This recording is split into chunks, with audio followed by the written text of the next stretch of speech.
Now, for the thousands in attendance and the millions watching around the world on HBO pay-per-view.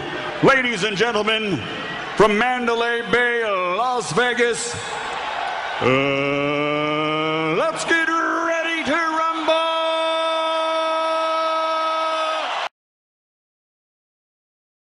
Hello, everybody. I'm the Chris who plays games, and tonight we are going to be getting ready to rumble with a rumble car or something. I don't know what they call that thing. But tonight we're putting together the Labo variety kit. So we'll be putting together a whole bunch of different cardboard toys. As you can see, there is a Labo app in the Switch that we will be using and telling us how to build these things, hopefully. So we already pulled out the game and put it into Switch, so we've got that all set up, and we are going to be jumping right into it. Hello, Yugi, and anyone else who's out there in Radio Land. Please let me know if I'm too quiet, too loud, or anything else like that. I got a cat here who's a little bit confused. She is, I think, wanting to get in on this cardboard madness, but we're not gonna be doing that, kitty. We're gonna be playing this. We're gonna be playing this all night long. Hello, Jeff. Good to see you. Welcome to the stream. I am the Chris who plays games, playing retro games every Monday and doing whatever I want every Friday. And since it's Friday tonight, we're gonna be putting together some cardboard toys with the help of Nintendo. So I would believe you if you told me you're still awake, because if you weren't awake, I don't know how you could be typing. So. All right, so we've got another view here where we can actually see my desk. As you can see, the Labo fits on the desk. This is why I spent all weekend cleaning last weekend, is just so that you guys could see, you all could see this. So yeah, on the Labo it says make, play, discover. I have done nothing other than take the game out of this, so I really have no idea what I'm going to get into. But I think this Labo app is going to tell me what to do. So I'm going to pick up this little nunchuck here and have it tell me what to do. Alright, I should push the A button to go forward. Okay, remove this one part from sheet A. I need to find a sheet A, so hopefully in this box we got a sheet A. Let's see what we can find. Alright, so I open this up, and it says get started. Remove the game card, put it into the Switch, select make, and start building. Alright, well I've already selected make. We got a box full of a bag full of toy parts here, so we'll set that aside for later. This appears to be a spacer to keep things spaced out, so we'll set that aside as well. Goodbye! Don't like you. Well, I don't really mind you, but I don't need you. Hello, Brad Pritchard. I'm not going to eat the spacer. I might be drinking the beer, and then maybe we'll see if I eat the spacer. But okay, so in this thing here, it says I want this part right here, so I'm going to punch this out. You can see on the back here, these are all nice and perforated, so you can see kind of all the designs. In fact, even better on the back than you can on the front. And I guess it's this part here that is going to come apart and leave a little gap here. Okay. Alright, so that comes apart pretty easily. That's not too bad. Alright, so I pop that out. Fine. Great. Alright, what's next? I did not bend anything. We can keep the other places. In the meantime, put this back in the box. I am going to follow that instruction because with a cat in the room, I don't trust that anything that's not in the box would survive. So we'll go ahead and put that back in here. Trying to keep me safe. No Jameson bottle. No, I'm not a big Jameson drinker. I do tequila sometimes, I do vodka sometimes, but I don't do whiskey so much. I have had a couple of different whiskeys that I enjoy, but it's pretty rare, so it's just not what I do. Plus, I get drunk enough on beer, I don't need to have whiskey. I can also build a Toycon in handheld mode. Well, that wouldn't help because then the people here can't see these beautiful pictures. So, alright, so we can rotate, we can zoom, alright. Yep. Okay, cool. And we can pan the map. Alright, cool. So I can reset the camera by pressing X, which is that button. And now let's get practicing. Okay. It does match what I'm building. The back and the front are different. Alright, start with it facing down. Crease firmly along the fold lines. Crease them nice and firmly. That will make things easier to build. If it stands up on its own, that's a good sign. Don't worry if it's not straight. There's a bunch of foldable areas. Fold them one by one. Alright. So, this gets to the part where we see if I have the skills, so.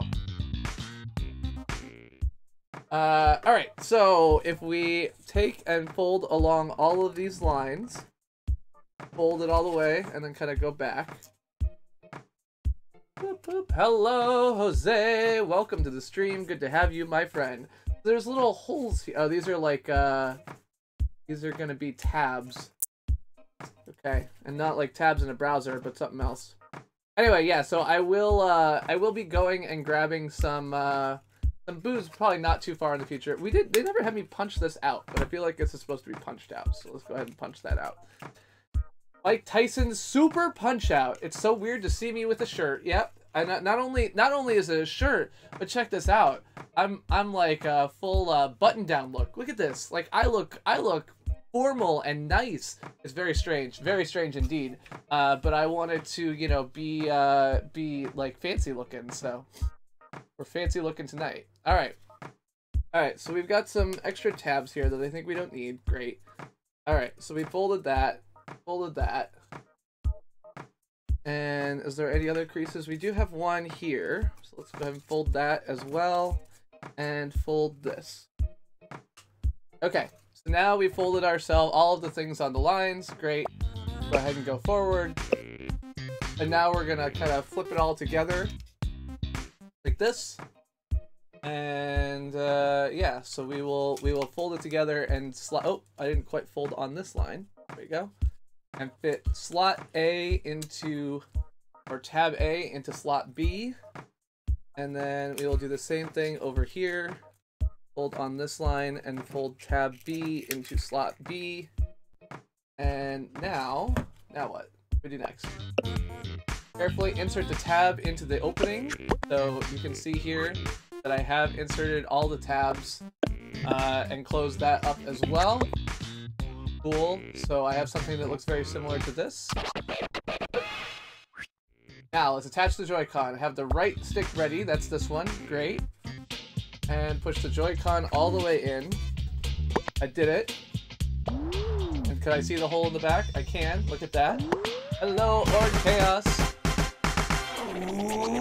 Okay, formal's not the right word. It's a button down though. More formal than I usually am. More formal than a corset and a wig. I don't think they use those hash browns holders anymore. Now they're all, Alright, so cool. We did the thing. We built the thing. Congratulations, we are successful. Ow, come on. More formal than a t-shirt. Okay, we're gonna build the piano first, because I don't care about anything but the piano. What are all these, like, other presents? I want this thing. Do I build this thing? I guess I don't get to build that thing. Alright. Ah, there we go. Alright, piano. Do it, baby. Don't forget, if I have any trouble, I can push buttons. Alright, cool. Make sure the piece is the right way up. Notice which side has printing on it. Wait, but you didn't need to start over here.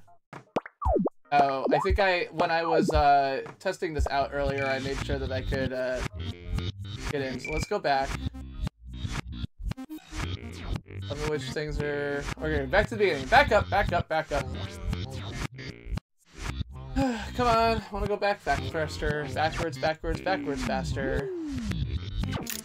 Okay, do I have the plastic bag with the special parts inside? I do have the plastic bag with the special parts inside. Excellent. Let's get that out of there. Now, making the main body.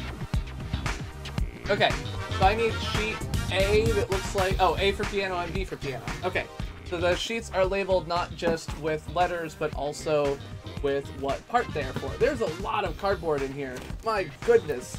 Like, I mean, I knew there was a lot of cardboard in here, but like when you see it all like this, it's like, geez Louise. I mean, it's a lot of cardboard. I don't know, this is 1, 2, 3, 4, 5, 6, 7, 8, 9, 10, 11, 12, 16, like 26 sheets or so. So yeah, I am suitably impressed. Okay, that's H for piano. So I'm pretty sure that all of these sheets down here are piano sheets. Okay, so these are going to go away in a place where the cat hopefully won't destroy them. And then we will just have piano sheets left in here. And we are pulling out sheets A and B to beginning. 1, 2, Okay, cool. So we'll move this out of the way because I think we'll want the space. Now we're onto my nice clean desk. See, look at how nice this desk is. Isn't it great that I cleaned it up and don't have like half-eaten food on it and other things like that that I usually have? It's great. It's awesome. Okay. So, I'm going to punch out a couple of things. Okay. So this piece here. I'm also impressed how well they did at like fitting all of these things too. Like there's clearly like a lot of thought went into getting all of these sheets together with a minimum amount of cardboard as well. Like I know that people are like, oh, it's just cardboard, but like honestly, it's a lot of cardboard. It's a lot of printed cardboard with like nice cutouts and other things like it. It's no different in my mind than like a laser cut you know, stack of wood that you would buy in a kit to make something like that. And I paid $35 for like a one kit of laser cut parts to do like a eternal like ball return thing that was solar powered or something like that. It like ran in a little perpetual motion machine thing. And so yeah, I mean, I'm sure that they used an algorithm of some kind, but I feel like their algorithm is good. They did a good, I feel like they did a good job here. Anyway, hello Celso Louise, bra and coffee. Alright, that's cool. So we punch that out, and we punch that out. I got no bra and no coffee. I did drink some Coca-Cola, so cheers to that. See y'all soon, Louise. Louise. Leif. See you soon, Leif. They both start with L. Clearly they're exactly the same thing. I have no idea why you would have any problem with that. Okay, remove these three parts from the sheets A and B. Take care not to bend them. I have not bent them. And remove this 6 pieces from sheets B and D.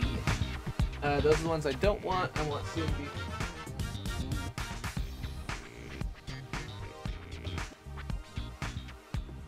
I don't know where I can go to get the things I want to get. I don't know where I can go. I don't know if I'm there yet. So my daughter had a choir concert tonight, so that was where I was earlier in this evening. She was singing songs that I don't recognize at all. And they also had a orchestra there. The first time they've actually been able to have a full orchestra with woodwind section at this school. So they started their orchestra program about 10 years ago, according to the orchestra director, with about 6 strings, and have been able to grow it to the fact that they now have a full orchestra. They sounded great. I was actually really impressed. I enjoy high school musical events because I enjoy frankly, kids are enthusiastic, and so I enjoy them because, like, even if they're not great, like, the enthusiasm and the fun that the kids have tends to be more. I realize they're high schoolers, but musical high schoolers, they're very different than your average high schooler about how much enjoyment they get out of things. So, but yeah, so I've been to a couple of different concerts, and I always really enjoy them. I sadly did not get to stay for the band performance. They were actually going to do an arrangement from The Incredibles, and I was curious what that was actually going to be. But the orchestra actually did an arrangement from Lord of the Rings, which was kind of cool. I love Lord of the Rings. It's one of my favorite musical things. So Lord of the Rings, Harry Potter, and like Star Wars are all like musical things that get me, you know, just the sound of them gets me very excited. So there is no glue to sniff. No, it is just cardboard. Everything just fits together. Work together, everybody knows, and this is how the story goes. Shake it down, shake it down, shake it down now. Shake it down, shake it down, shake it down now. But yeah, I mean, that's part of the reason, I don't know. I've also been recently, a bunch of my classmates we all got added to a group for our St. Charles East graduating class. So far of the 770 or so people in my graduating class, they have added about 530 of the people there. So all of my high school classmates are in this group, and people have been posting a bunch of a bunch of pictures from high school, which has been a fun nostalgia bit. Okay, so I've got, where is that piece? That piece is over here, I'm pretty sure. St. Charles, Illinois, west of Chicago. Not the more common one. Okay, start with the printed side facing down, and then fold all the pieces. Fold firmly along the fold lines. Always check where the fold lines are. Okay. Fold the firm, step by step, inch by inch.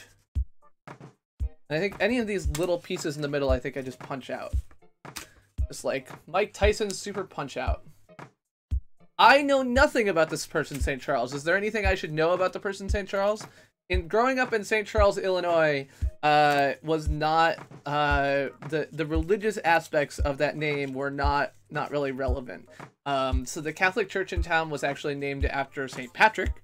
So St. Patrick's Parish is the Catholic church that I grew up going to, and if you've ever wondered why I'm really good at guilt, that's probably a contributing factor. And then where I lived when I was born, we actually were part of St. Dismas, who I've never heard of any other time. But I know St. Patrick was something like he led the rats out of the potato famine or something like that. Yeah, that's it. Oh, you lived in Orland Park. I know where that is, vaguely. It's closer to Chicago than I am because, like, St. Charles was literally the farthest west the suburbs went at that point. Although at this point it's moved out another 10 miles. Okay, let's start by making the socket. Okay. Hold along the main lines. So they're all well... Oh, I missed one. Hold on. Okay. Now we've got all of our folds here. Moving along. For those of you who, just in case it wasn't clear, I'm following the graphics in the upper right is where you can see what I'm reading on the screen here. I'm pretty sure that was obvious, but I just wanted to make sure. Snakes out of Ireland. Okay. I said rats out of Ireland. Snakes out of Ireland's much more reasonable and correct. All right, got everything creased. Okay, so now I fold this over. Seems. Fold this the other way. Okay, I did not realize that. Gonna have me do this other one the other way too? Yep. Ooh-ah. Now let's start building. Okay, so this stands up. And this comes over here. And we'll kind of socket this in here. Then come around here and tuck this in this slot. Okay. I think I got it. Go ahead and see what it's supposed to look like when it's done. Hopefully it looks like this.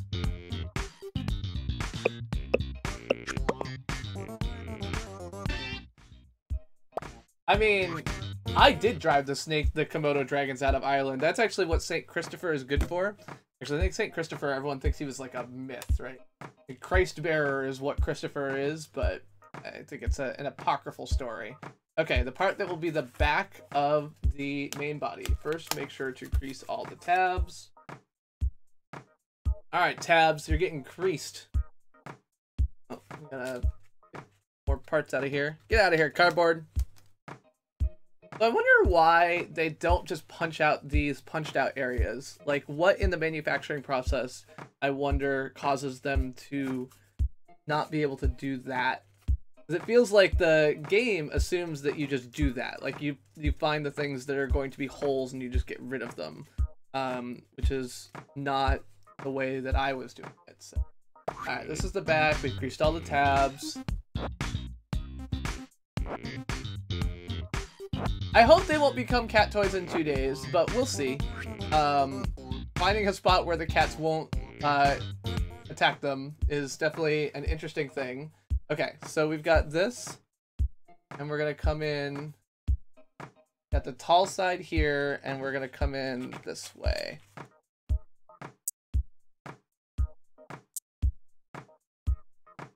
think, and use this a little bit.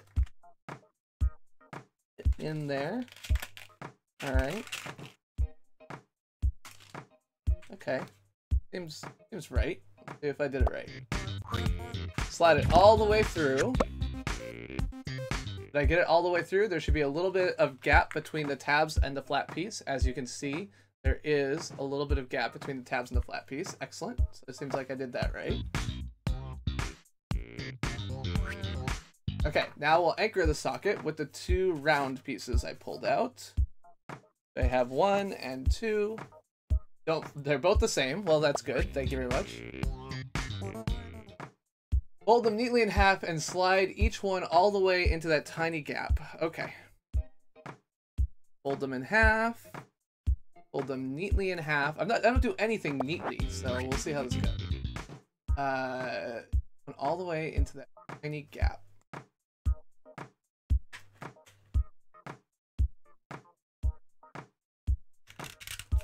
This feels like a really complex, I don't know.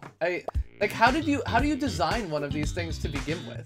Like what is the process by which to take an object and convert it into a buildable cardboard thing that you can create? Like I mean, I guess this is the type of thing that like kit designers do all the time. It's not like it's shocking, but like thinking this through, I'm like, how did you decide how to design this? Printed wall for the main body with the printed side facing down. Start smooth creasing lines, maybe. Yeah, so maybe they just wanted you to have the joy of punching them out. I don't know. I keep feeling like I get through it and then I'm like, oh, you expected me to do XYZ thing that I didn't realize I was supposed to do. Like in this case, right? Like there's this little piece here. And from looking at this, I think it's supposed to just pop away. And in fact, you can see that in the thing here, but it's not really easy until you've started folding it to get rid of it. So maybe it's just hard. I mean, maybe just punching these things out is hard. I mean, again, I don't even know how to frick to design these things. I don't know how they built them. I don't know how they printed them. I don't know any of that stuff. So, you know, that's just what it is. All right, let's fold on all these lines here. We got one here. And that's not a line, I don't think. Okay, fold on the dotted lines. I mean, I am exceptionally weak, but I don't know if that's really relevant. So, anyway, it's Friday. Today is one of those days with lots of bad news in the news.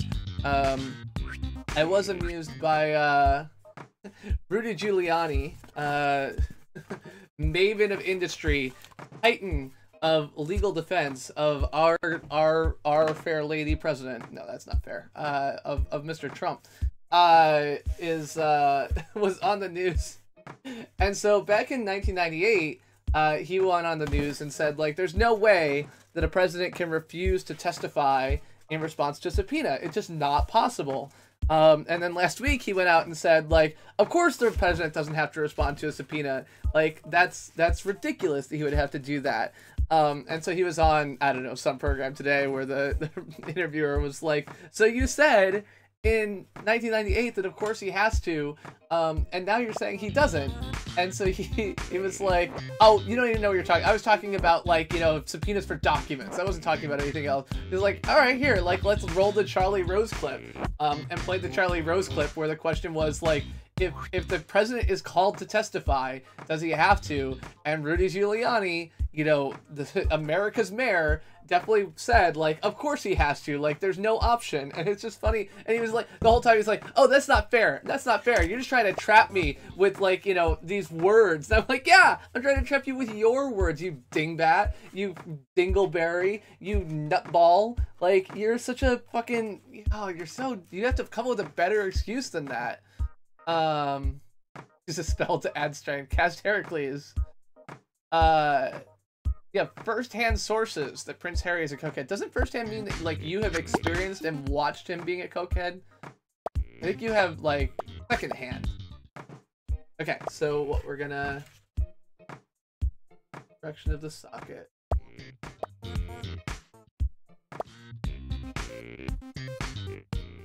Okay, that's fine. I got it. I got it so far. We're doing this. I did try and get like a, what I really would like is to have like a directly above my head camera view to just look straight down, but I figured out how to really mount that. Like, I don't want to drill holes in the ceiling or anything. So I just continue to do these silly angled things. Slide the back side of the piano onto the bass from above. Okay, yeah, I did that. Now lock the back and wall parts together with the tabs.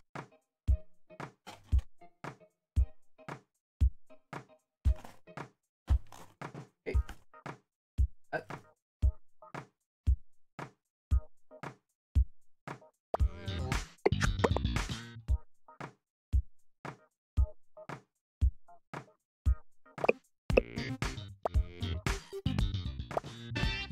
Hey, look, that's what I got. Bounce. I'll even make it bounce. Bounce. There we go. Okay, this piece will be the lid of our piano. Which piece is that? This one with holes punched out of it. Okay. See, like, now I gotta do all this punching. Punching, punching, punching. Alright, punching. Come on, come with me. You're out of here. You're out of here. You're out of here. You're out of here. These round ones at least are good. Round ones are good because you don't got any edges that get caught or anything else like that. These skinny little ones are the worst. Get out. Get out.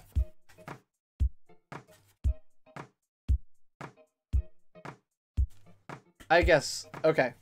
You have first-hand sources, so you have sources that have first-hand knowledge, and you have second-hand knowledge. Fair enough. Are my hands drying out? No. Are my hands supposed to dry out? I don't know if that's... I can't tell if you're, like, joking that this is a problem or serious that this is a problem. But yeah, it's, like, I would definitely, like, to build this thing out of laser cut wood, is the banging on the microphone a real problem? I can try and move it to be, if I, like, I am sure it makes noise whenever I smack into it, so if it's a real annoyance factor, please let me know, and I will try and find a slightly better spot. Yeah, so I would totally pay like $20 for a laser cut version of this, or more. And so this whole like people complaining about the price, I'm just like, whatever. Whiners, whiners, all of you. Okay, this piece will be the lid of our piano. Fine. Great. What's next? Hold it all the way over and crease it well. Yeah, I should have done that first. See, this is what I get for not following the instructions. Pull it all the way over and crease it well. Yeah, I got all those. I did that. I need like a double fast. I want fast forward to go twice as fast. I know how to go back. Okay, with the full flap folded over, flip the whole piece upside down, which is really right side up because it's got labels on this side. And now we take this little skinny thing. Alright. That. Great. Fold over the pieces. Alright, folded. Oh, there's a double fold. Okay. Good thing I was paying attention. Yeah, this is actually the first time I've used my Elgato Cam Link. Amusingly enough, in this particular case, I'm using it with, because on this monitor, I actually have the HDMI out from the switch right there, and so I am using it more like I would an Elgato HD60S than I am like a Cam Link. Because with the screen that small in the upper right corner, obviously in OBS, I wouldn't be able to really use it to figure out what I was going to do. Okay, hold the mark closer to me. Fine. Alright, we got the mark. We're good. Now I'm going to take it and slide it in here. Exactly how this is going to work, but give it a shot.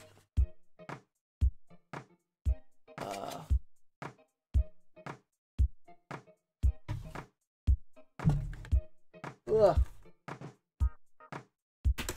Okay, got that, and this is your ice cold Michelle fight for that white gold. Ba ba da da na na na na. Straight masterpiece. Rylan, styling, living it up in the city. The song from the Nintendo music totally reminds me of that song. Even though, oh no, I didn't go all the way through. Shit. Okay. Should be able to get this in. And I am sure that my lyrics are wrong. Too hot, hot damn. Got police and the fireman, they're too hot. Hot damn. Make you wanna retire, man. I wanna go to like... Dance clubs even exist anymore? Is that even a thing? Not that I can date or look good. So I have nothing going for me in that environment, but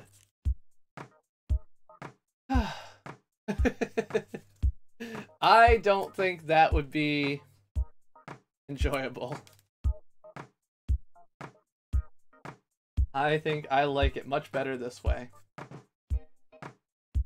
I do wonder, like, who's gonna be the first person to, like, speed run the Nintendo Labo, like, build? Alright, build a small box. Yes, I've creased along all the lines. I don't know how I'm gonna build this box for you, but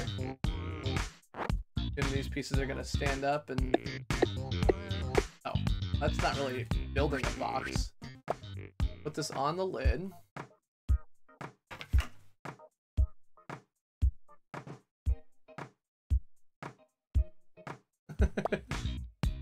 And stick it in here. Okay. With the pieces like that.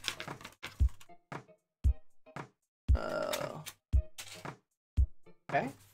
Yeah, so all the design elements of this are just really, like, it feels slick. It really does. Can I see the box sticking out? Yeah. Again. Alright, remove these 3 parts from H. Alright, H, where are you at? Shout out to my boy H. H was a character in Ready Player One. That was the friend of the character. Could be some 300-pound guy in his basement that was not a 300-pound guy in his basement. Alright. H. Done with you. Thank you. Move these 3 parts from H.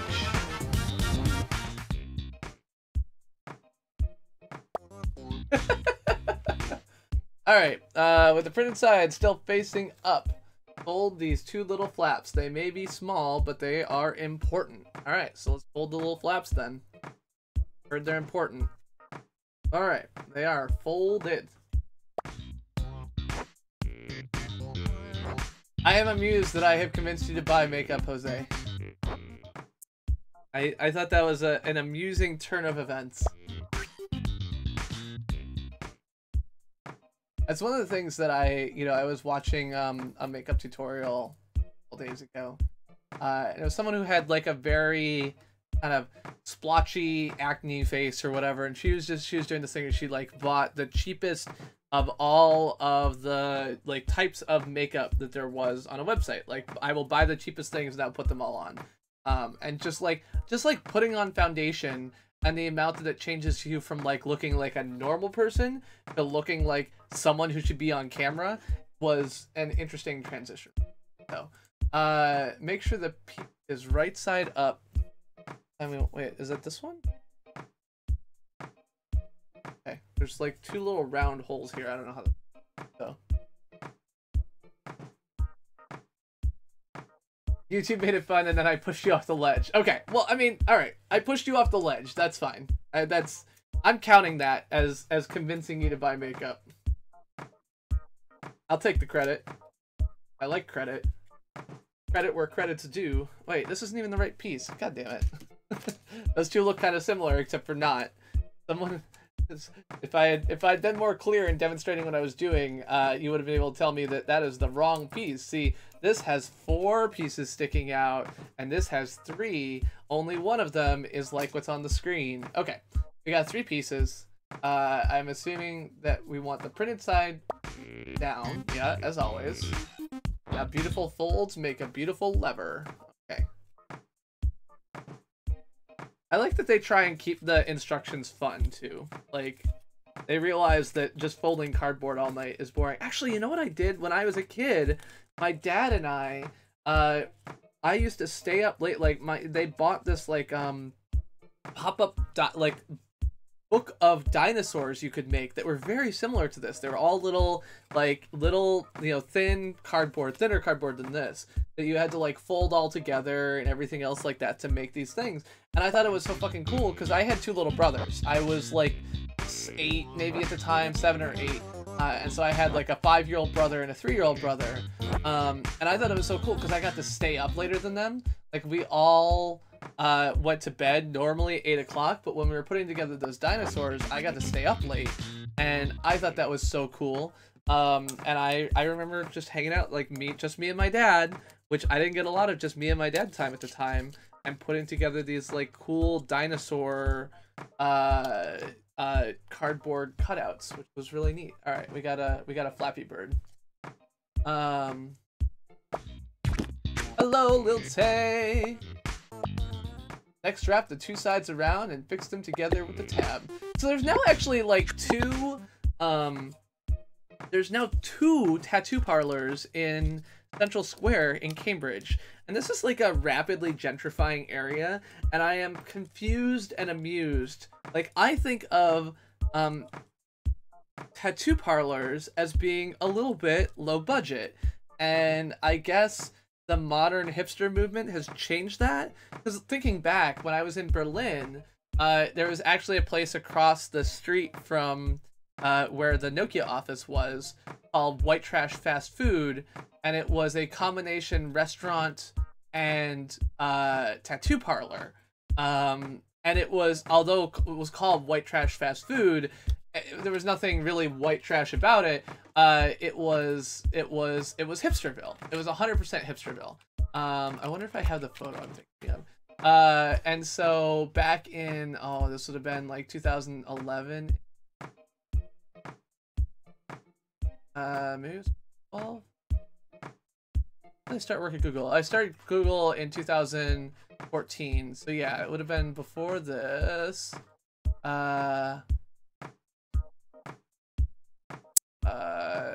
Albums. People.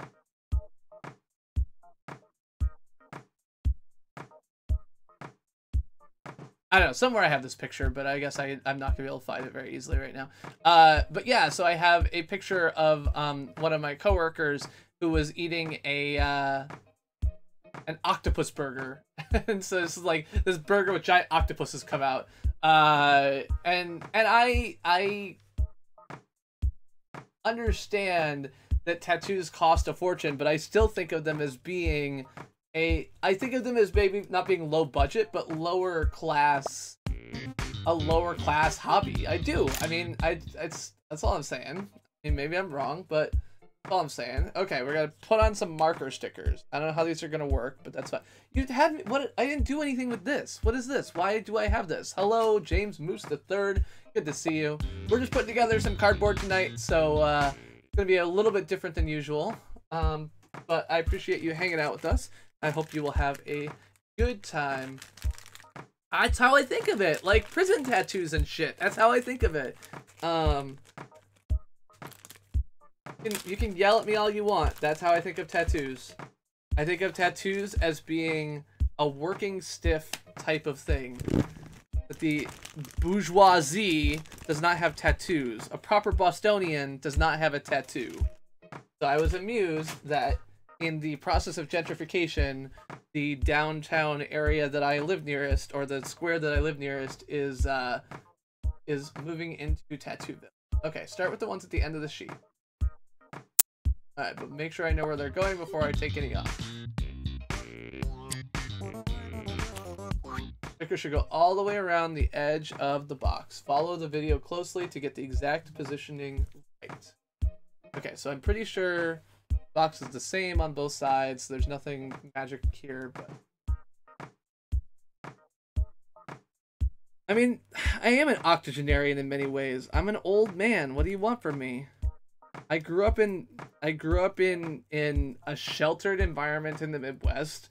I have lived with my white, proper wife, who is a member of the DAR and the Junior League.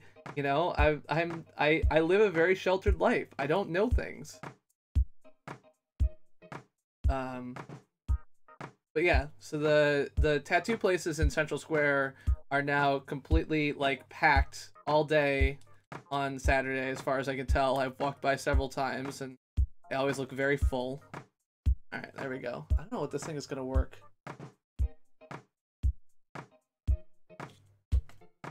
Look, I'm not trying to insult anyone who has tattoos.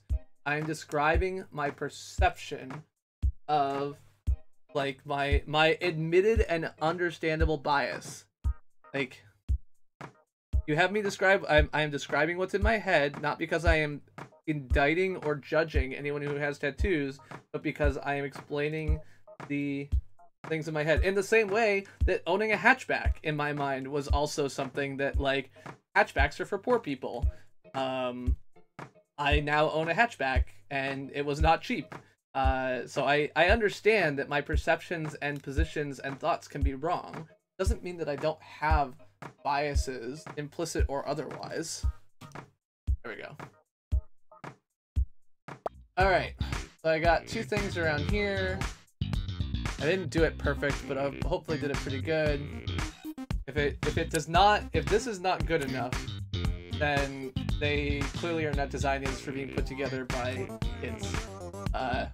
This is my saving grace. This is designed to be put together by, you know, 11-year-olds or something. Lay this piece out. Which one? Oops. Lay this piece out. Printed side down. Okay. Fold it, I assume. You're folding neatly and carefully, right? Yes. You've told me many times. I continue to fold neatly and carefully. Not gonna stop now. I will punch out these circular holes. Oh. Goodbye. I mean, this is still, like, I don't know. I feel like tattoos can still be a blocker in some environments for social ladder climbing if they're visible. How about neck tattoos? Do we agree neck tattoos come from a certain there's a class hierarchy around those, or is that wrong too?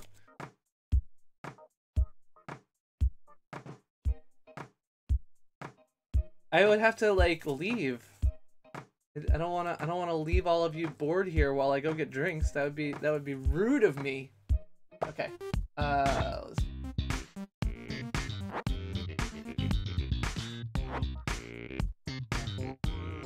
How about if I got a big tattoo that says "poor impulse control" across my forehead? Would that be a good look? Alright, bend the sides down just a little. Like this. Okay. Oh, okay. Other way. The other down. I mean, you say down, and it's like the top or outside of this is going to be the other way. I don't know which way down is. And then you showed me fold them up. Okay. Small rubber band from the plastic bag. Hello, Mr. Rubber Band.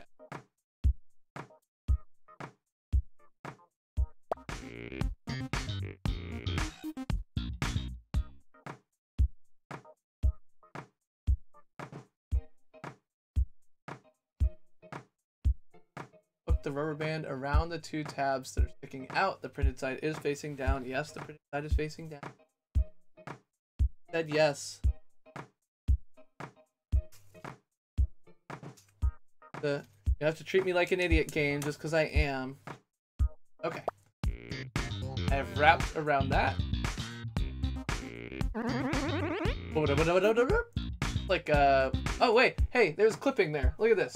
Look, this rubber band totally clipped through that cardboard. My rubber band did not clip through the cardboard, so clearly I'm doing something better. And the poor impulse control is a joke from, that's from Snow Crash. Neil Stevenson. Stick the lever right through the middle of the rubber band. Okay. I was like, how is it gonna work like that if you have it that way? But then they turned it over. Okay, right through the middle of the rubber band. Really hold it very well. Roll up the edges into a box. Place them and anchor them in place with the... Okay. Hold these up. Anchor this in place. I've got some wings. I do these sides now or what? Side lever is complete. Well, sort of. Not really, because it's got... Oh, okay. Like, I don't know what to do with these tabs, but it's gonna tell me now. But yeah, poor impulse control.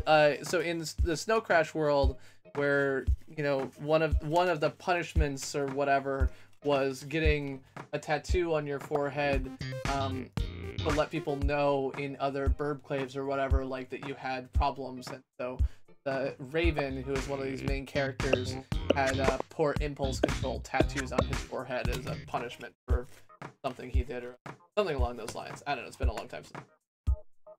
I enjoyed Snow Crash. I think that it is a fun read, even if, like, most Neil Stevens... So Neil Stevens' biggest problem with his books is that, and this is the same problem I always have with writing fiction, is that he gets about 75% of the way through the book, and he's like, yeah, I'm done now. Like, I don't feel like writing anymore. And so then he's just like, fuck it. Like, screw the lad, like, go from, like, rising action, like, climax, book done. And it's like, but you forgot, like, the rest of the book. Like, the other parts of the book feel like they matter. Okay, so now I've got oh look, it's a lever. It's a sliding thing, see? Slides back and forth, and the rubber band moves. Okay, cool. So let us go ahead and do what now? Okay, now time to put the whole thing together. Okay, we're gonna flip this up. Gonna go on this tab, I think.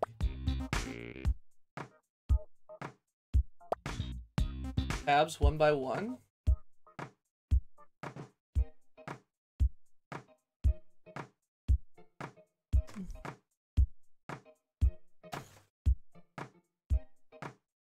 But yeah, so one of the things that I was looking at makeup tutorials for was, like, if I'm going to go with the femme look, I gotta get rid of the 5 o'clock shadow somehow.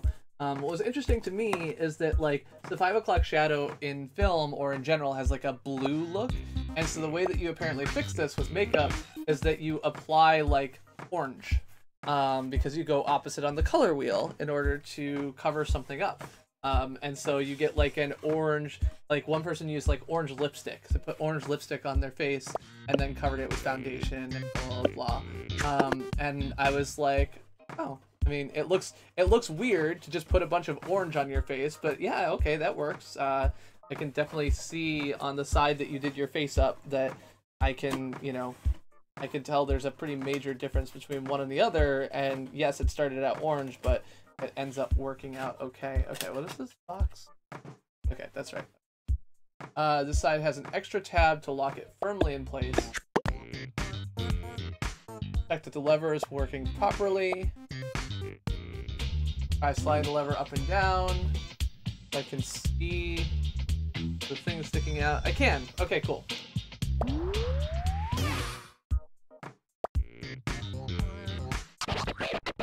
The main body is complete. I did it!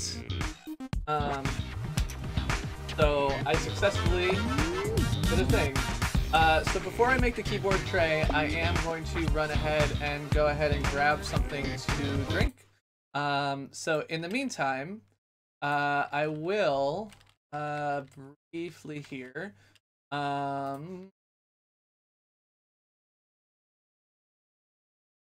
did I want to do? You can listen to the Magical Chris Plays games.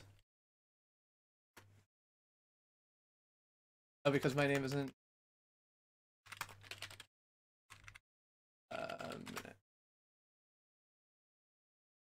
Na na na na na na na na na na na na na na na na.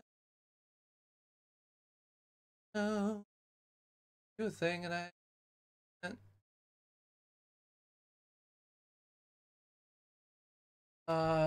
Listen to me. There we go. Okay. So while I go get a drink, you can listen for a few minutes to my radio interview from a couple weeks ago, by just sitting back. And I will cue this up. It won't.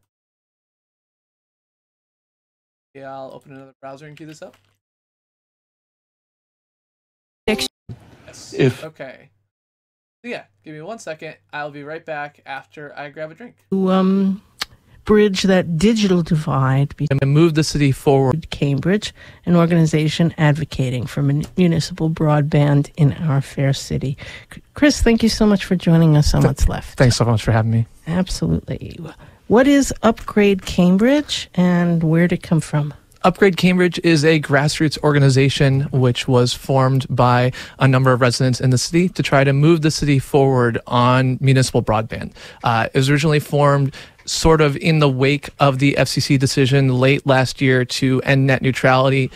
The city has been considering how to move forward with better and more equitable internet access in the city for several years, formed a broadband task force as early as 2014 and accepted some recommendations from them in 2016.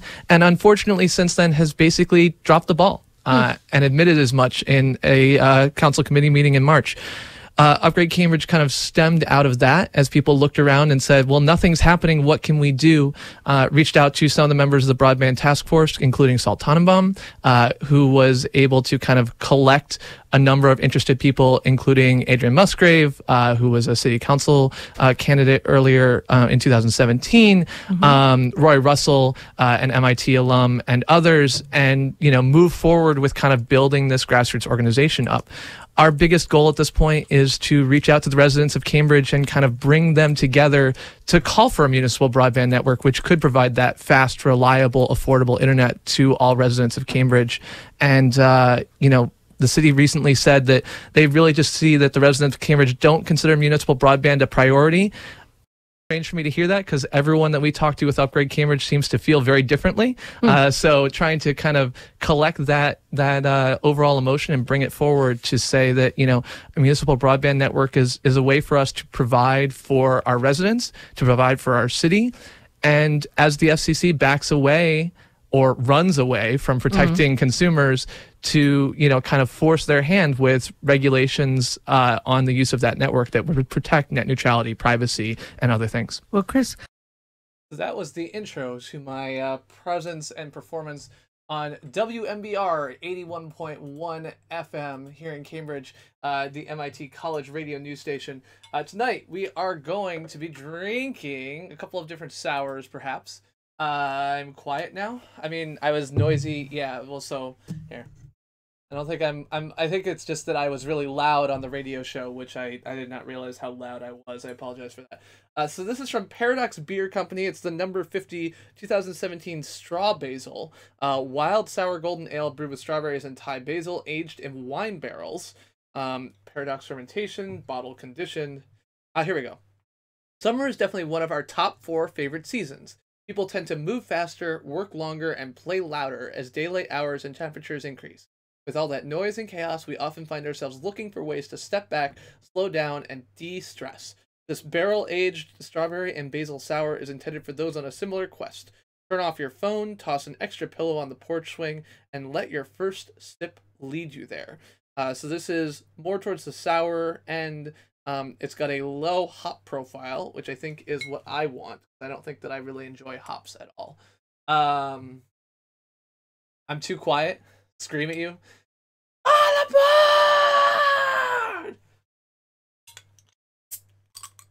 I don't want to scream too loud because anyway, so that's the Paradox. Whoop.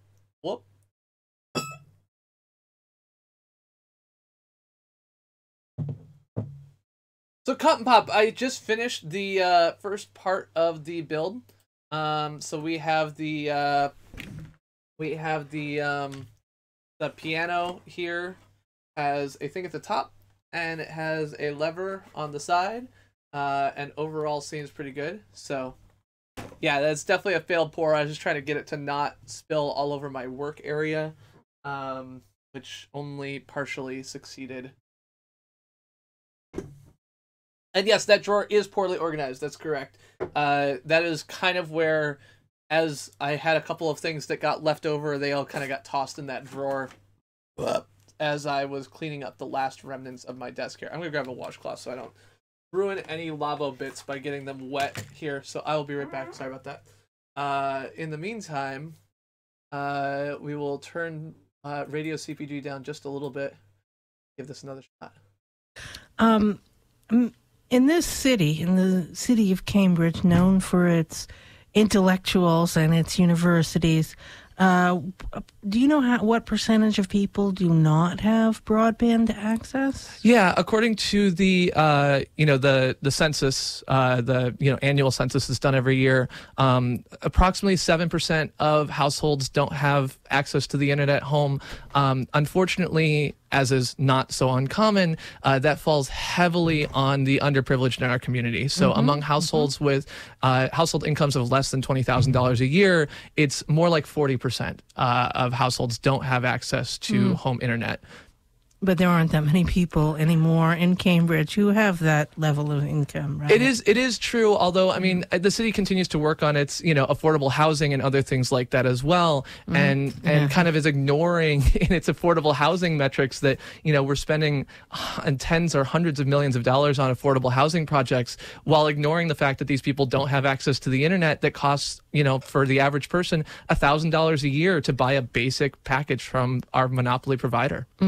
Well, even though it's not a huge number of people who are poor in Cambridge anymore, those who are at a great disadvantage by not having broadband. Absolutely.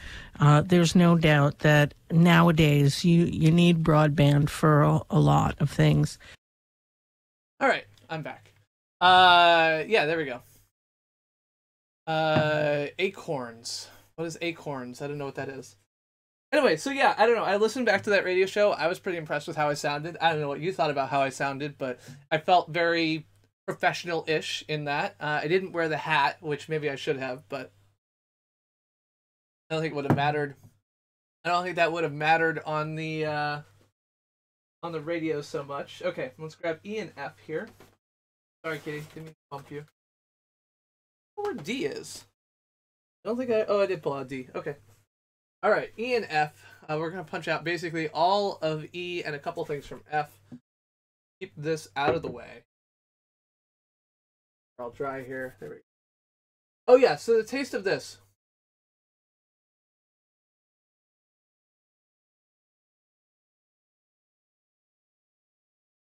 So on the front of the mouth, it's a bit of a sweet taste with more of the strawberry. And you get a lot more of the kind of the hang of the basil in the back. So yeah. I don't have a good description. I'm terrible describing flavors, unfortunately. So I am 100% not the person that you want describing this. But overall, it's neither of the flavors is particularly strong. Both of them are kind of subtle flavors. You get a lot more of the fizz and a lot less of the flavor than you might in other sours. Alright, so let's go ahead and pop out this. Oh, we'll turn it back on. And hopefully you can hear me over the Nintendo music okay.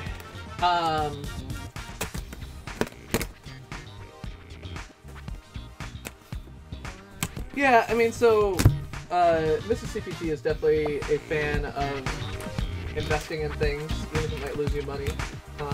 We have been investors in Tax's socially responsible investment funds, or Domini's socially responsible investment funds, for quite a while, where we are investing in things that perhaps make us less money, but don't tend to invest in oil and energy and other things that are run by people who are destroying the planet.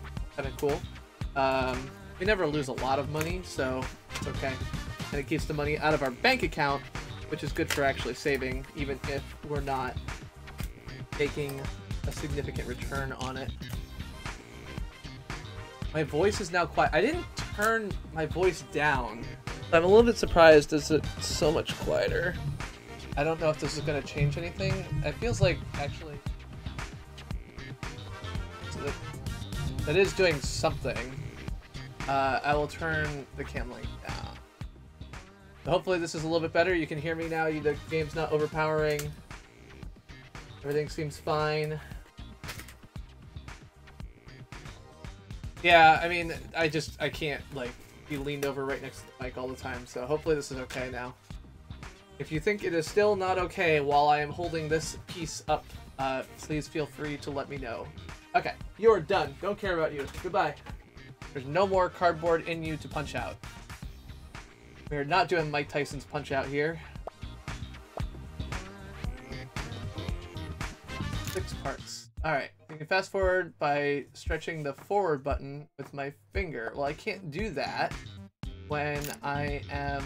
hold down R and A-L-L-R. Okay. A lot of fold lines here. Well, hold on, I gotta go back and figure out which piece you're talking about. Okay. Big one. Big one. Tell me now. 1, 2, 3.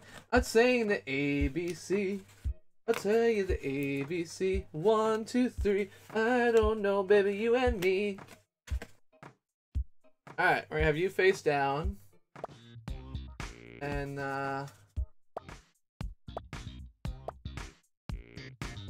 carefully, okay, over right there. The part's super thin. Yeah, it was super thin. I was hoping there was gonna be magic there, but there is no magic. There is only Zool. Hold that, and set this aside. Anyways, overall, the build is going about as well as I expected. I have made no major mistakes yet. Everything that I have done has fit together. Oh, this one is rough. I'd say this is definitely probably the toughest fold that I've done so far. And I'm really not folding it down so much as I'm just folding it to be at a 90-degree angle.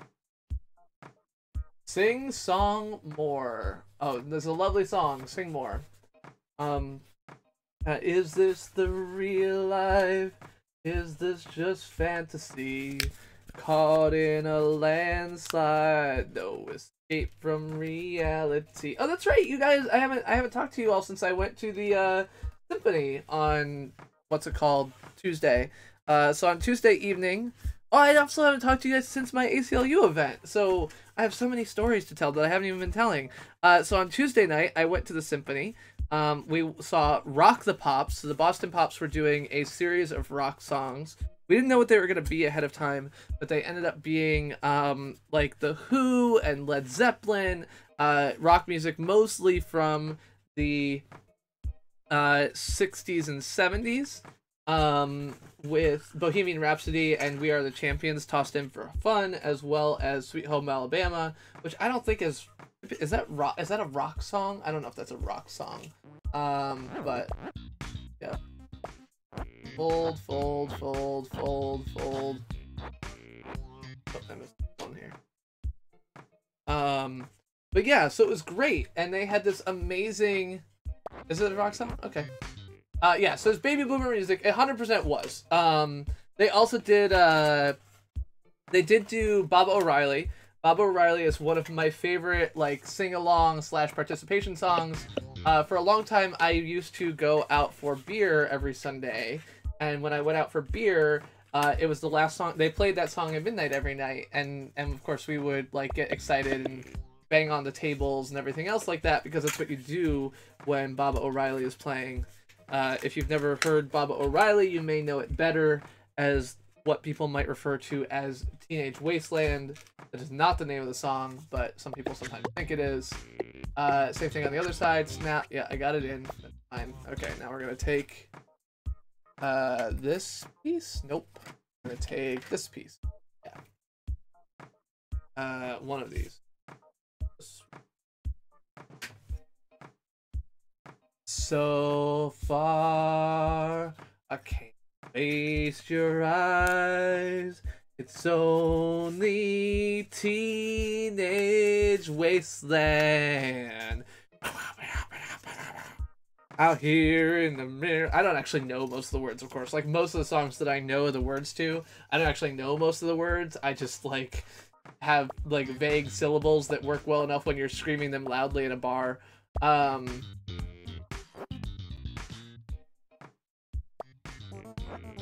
And so yeah, it was super fun, and I also like I have a new role model for go way. I want this interface for all of the IKEA I put together. Like I definitely feel like this is a nice interface for understanding how to do something with complex steps, so that you can kind of like zoom around it and pan and fast forward and go back. Like I can also like take and like rotate around and see all these pieces that are all lined up. Like it's like, oh, here's what your table should be looking like. That's awesome. So I also know the words to Baby Got Back. Pretty sure I know all of those. I don't know if I would know them all without like starting with the music. Without the music, I don't know if I'd know them. But if the music was playing, I think I could cover it at least 95%.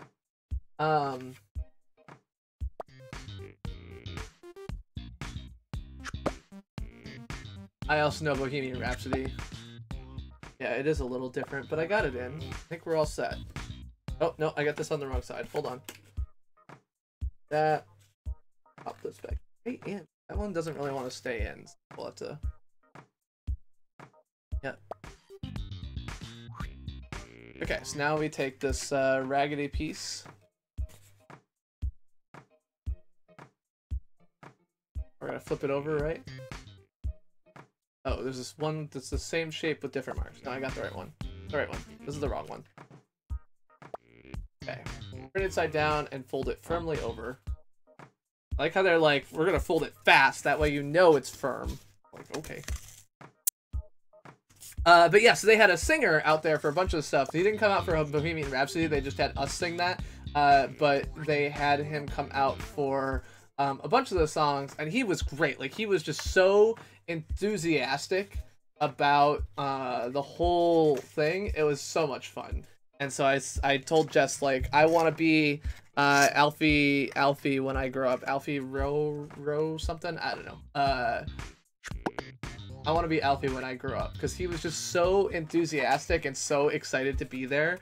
And like whenever he wasn't doing a singing part, he'd be like dancing around, and Alfie Bo, there you go. And just so excited. And I was like, oh, I love excitement. I folded that the wrong way. Fold it the other way. There we go. And that's gonna slot in behind this. Slide it into the same slot, just backwards. Pieces should line up. Now we've got something else here. That's this one. Time for some more marker stickers. Okay. Yeah, so Alfie Bo was awesome. And just like completely rocked it out with or without, you know, various pieces of anatomy. Photos was in 2018. Those photos are not from 2008. But this guy, warm it up.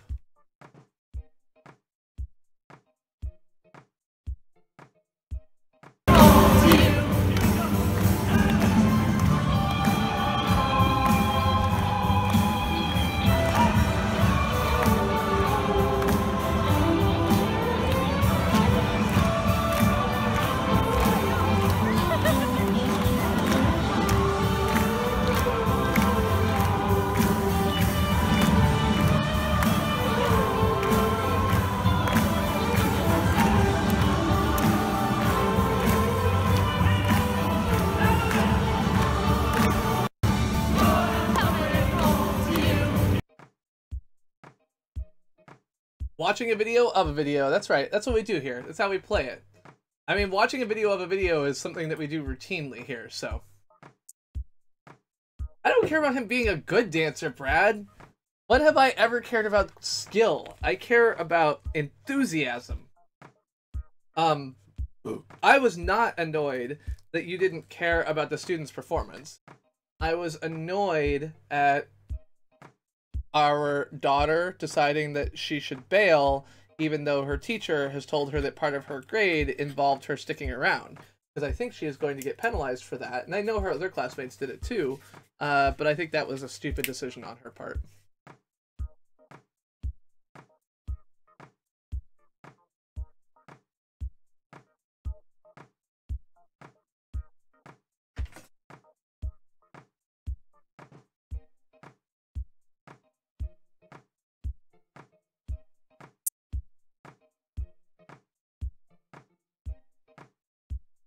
Hey, let's not say negative things about my new role model. Also, if you think he's a bad dancer, man, good thing you've never seen me dance. Alright. What do we got? What do we got? Go ahead and... 4, yep. I've creased both sides along the fold lines, done. Womp, womp, womp, womp, womp. I've got all those folded over. Stand the box up. Okay. Box is standing.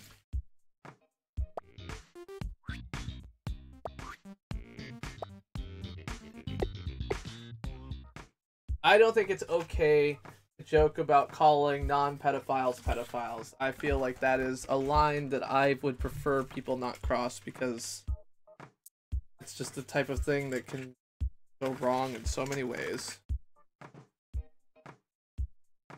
I know you're kidding, but all of the, you know, thousands in attendance and millions in Mandalay Bay, Las Vegas, and the millions watching around the world on HBO pay-per-view. Ladies and gentlemen, let's get ready to rumble.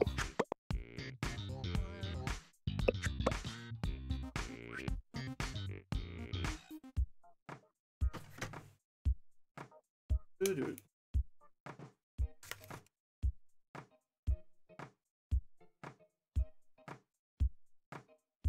Time for the final bit. First, fold these 2 stabs so they're standing up. Stabity stab, tabbity tab. Done, done, done, done.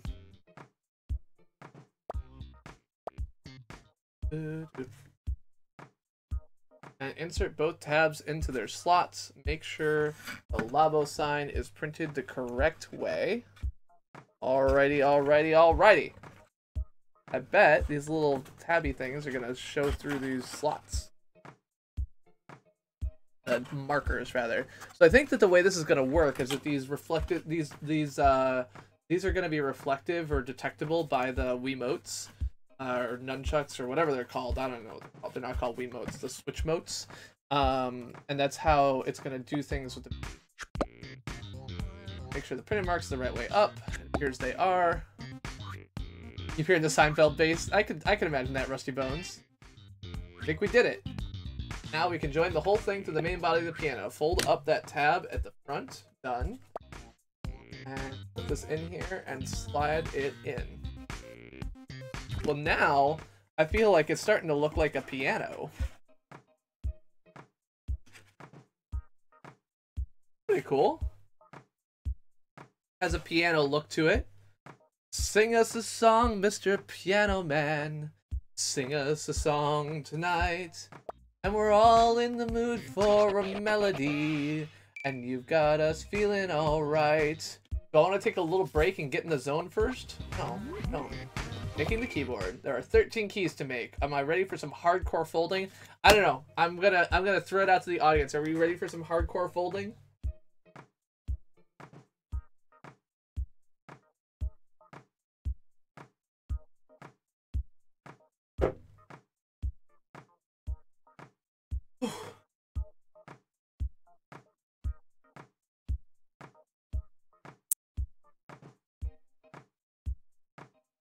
No one's saying no.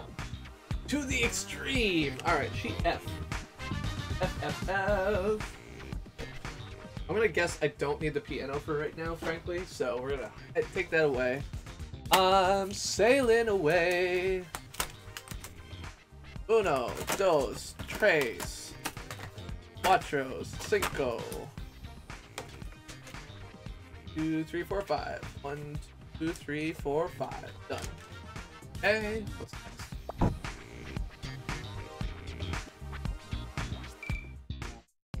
5 black keys. They're all exactly the same. Alright. Lay them all out. Fold them all up.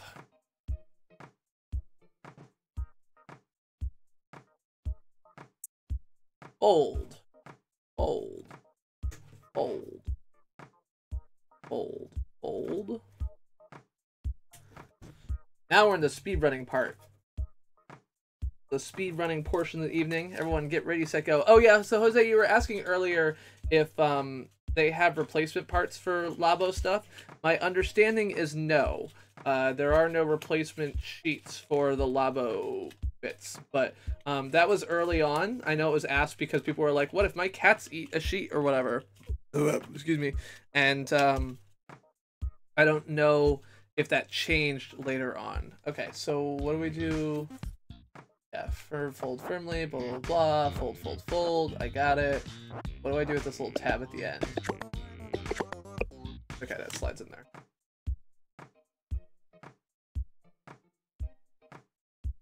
I could be wrong. I may have, like, either it changed or I misunderstood. Either one was possible.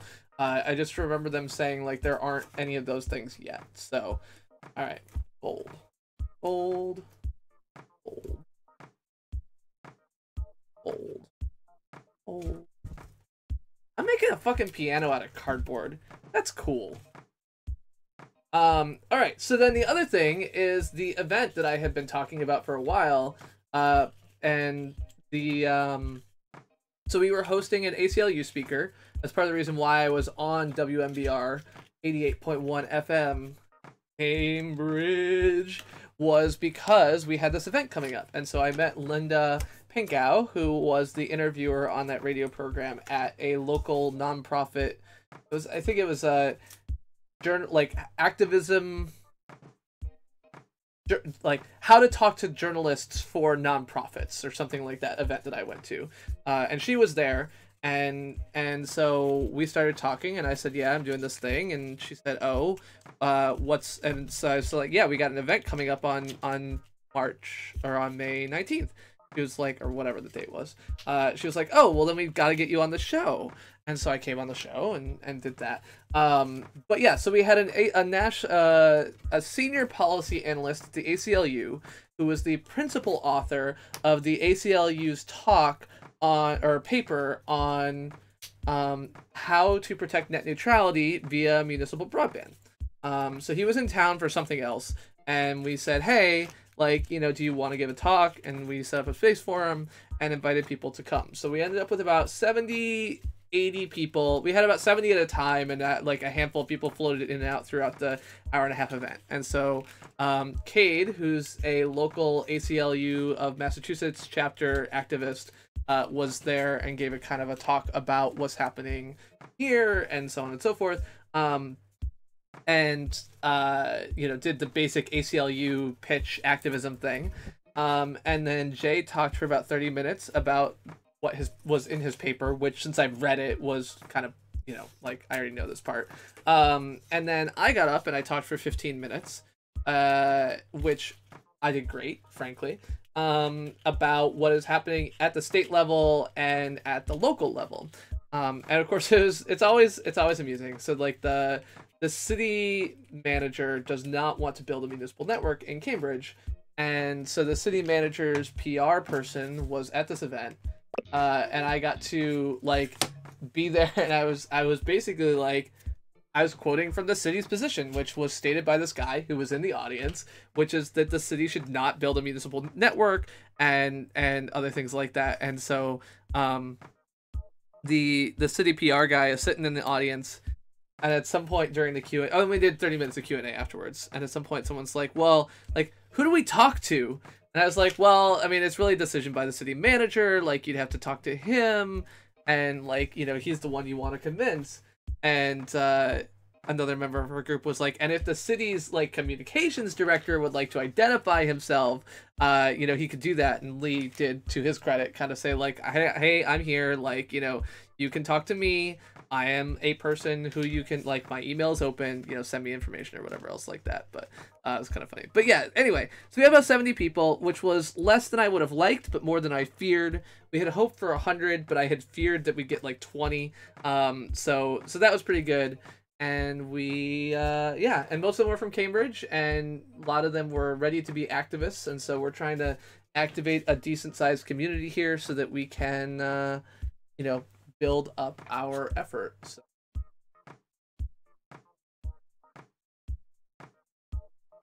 Ah, gotcha. That sounds good. That sounds right. I mean, that sounds good, Brad. All right. I got stickers on here. Now slide the key carefully into the keyboard tray. It sits right on top of the black. Okay. So now I take one of these. Ow. Oh, this way. Okay.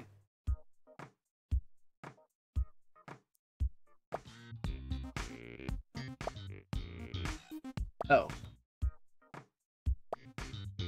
Oh, okay. So it slides in.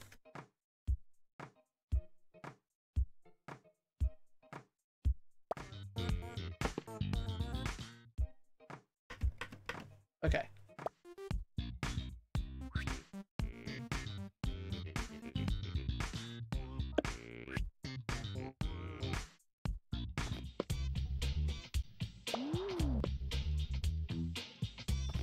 Take the lid off and see if when I push this, I can see the marker. I can. Okay, cool. So I did it right. Everything's fine. I will do 5 more of those. Thankfully, I've already folded, so we're good. Yeah, it has at least 1 key now, so...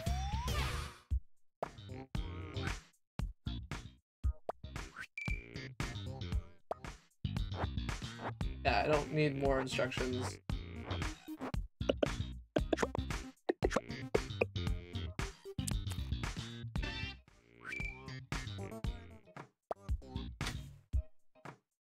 I don't know how I can, like, I wanna fast forward faster through this part, but I don't think that's a thing. Okay. We'll go ahead and put another black key in here. This is not staying the same way.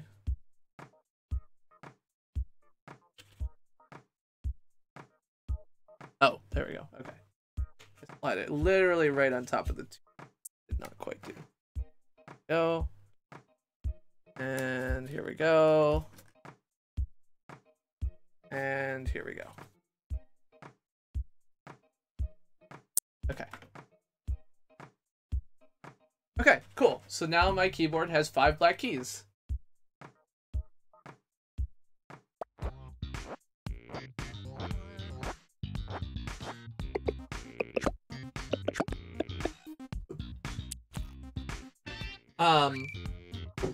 So yeah, I had several people who came up afterwards and said to me that they really appreciated my style of speaking. I am going to put together, I have an audio recording that I made with my phone, and I'm going to put that together and make a video out of it with my slides and put that up on a YouTube channel at some point this weekend maybe. And so you'll be able to see that. Not that anyone will care because, you know, who the hell cares about me, but like with my radio program, I like to hear myself talk. So I talked for about 15 minutes and then did 30 minutes of Q&A. It was kind of nice because Jay, who's this kind of like senior policy analyst at the ACLU and has been studying this stuff, like has been involved in this stuff, he and I did Q&A together, and he was like, afterwards, he was like, wow, like I know the national stuff, but you know deep in the weeds on all of these questions. And I was like, yeah, goddamn right I do. When I go hardcore on a topic, I go hardcore, just like this folding. Got hardcore folding, and we got hardcore knowledge of the intricacies of municipal broadband networks across the state. Oh, I met the creator of the spreadsheet, Bob Frankston, was at the event, which was cool. No, it wasn't. I didn't like him at all. He was super annoying, had no social cue recognition whatsoever, and continued to try to interrupt every conversation I had. But In theory, the fact that I met Bob Frankston is kind of cool, even though he ended up being like a total tool. What was that? What did it say? It's time for all those white keys. There are 8 of them, but I got plenty of energy, right? Sure. Yeah, I got plenty of energy.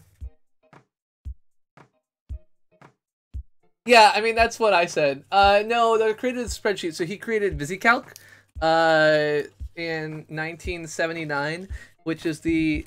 I guess there's actually a like spreadsheet software for mainframes before that, but VisiCalc is generally considered kind of the first modern spreadsheet. Of course, spreadsheets are just a modernization and electronicization of the concept of ledgers, which are not new and have been around since forever. But the spreadsheet is kind of the idea of that carried into the modern times and into electronics. So he created VisiCalc in 1979, the first spreadsheet software for personal. Okay, I folded along a bunch of things. I do have a line here that I'm not clear if I should fold. Go ahead and make sure that we're not doing any folding. Okay. Hold all this together.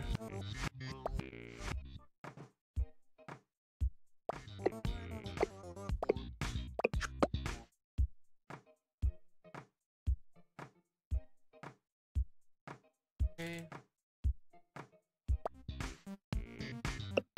Hold these 2 tabs on top of each other. Hold the long tab over the top to cover them.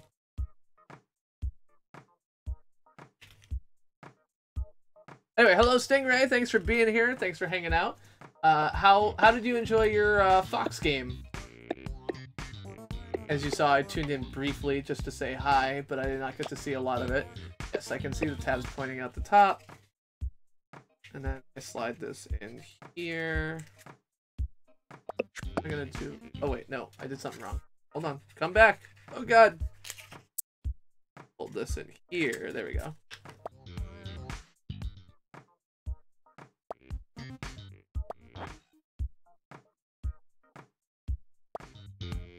Okay, so this is gonna be a spring. Now get a marker sticker ready. Stick it right in the middle beneath the tail. Okay.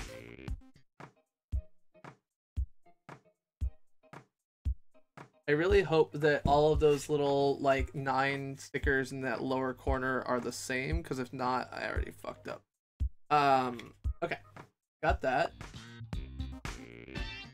Now what do I do with it? It goes inside the piano, presumably. The tail sticking forward. Stick it in here.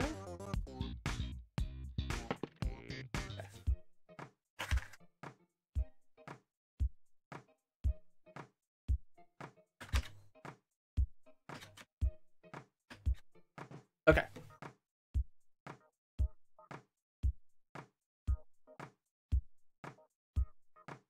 That's good. I hate it when I get stuck on a stupid, simple thing. It's actually one of the things I was impressed about. So I didn't pull out another one of these from anywhere. Was I supposed to? Are there more of these? It didn't tell me where to punch them out from. Oh, okay. 2 pieces from sheet C. It's like, you didn't tell me to punch anything else out, game. And then there it is. Okay, C. Got it. So that is these here. Boop, boop, boop, boop.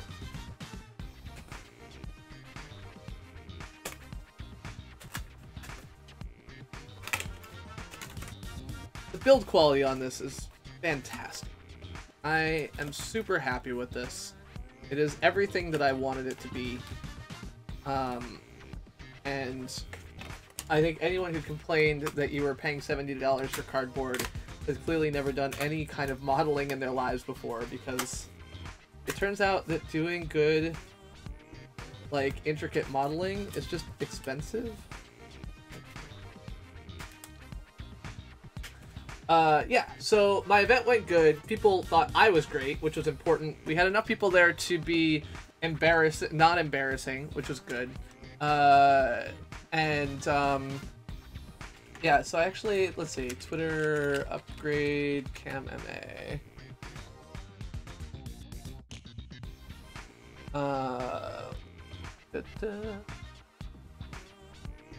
So you can see me in the front there chewing on my shirt sleeve because that's what I always do. And so yeah, so we had, now the biggest problem here is we had a 330 person room, and 330 person room with 70 people feels very empty. But we had about 70 people who were there.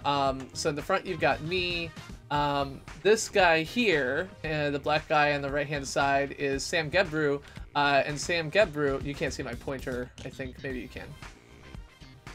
Anyway, so Sam Gebru, the black guy on the right side here, about 6 rows back, is a person who was running for city council, and talking to him is what got me interested in moving forward with municipal broadband. He came to my doorstep and said, we started talking. We talked for about 45 minutes when he was campaigning. I'm sure he was tired of me, but he asked me, what do you think about municipal broadband? And I kind of said, like, I don't know much about it. Like, I think it's generally a good idea, but I don't have like really strong opinions on it. I always said, like, I went back inside and I started researching it. And the next morning I gave him a $20 donation on his campaign. And I included at the message, I said, Sam, I know last night I told you I didn't have any opinions on municipal broadband, but now I have very strong opinions on municipal broadband, and I would like to talk to you about them. So he was running with municipal broadband and universal access as one of his key cornerstones of his platform. Unfortunately, he came in about 13th, and only 9 people get elected, so he didn't quite make it, but his heart was in the right place, and he was running a decent campaign for city council. Yeah, so I find it is, in my opinion, this is an extremely fun build. The app makes it really easy to understand how to build. I think that like a 6-year-old is not going to be able to follow this very well without like parental supervision. But a late adolescent, like a preteen, gonna have no problems with it, and like I'm really happy with it. The app is really, I just said I want this app for my IKEA builds, like the silly like IKEA man pictures or IKEA person pictures just do not do the builds justice, and this UI would be way better for that. So. That's my feeling, is that like Nintendo should license this software to IKEA so that they can have better information on how to build something. Okay, I need to get a sticker on here. Go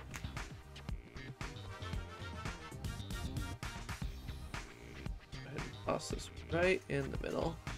I've been looking for a man in the middle, in the mirror. I've been looking for the man in the mirror. One of those things.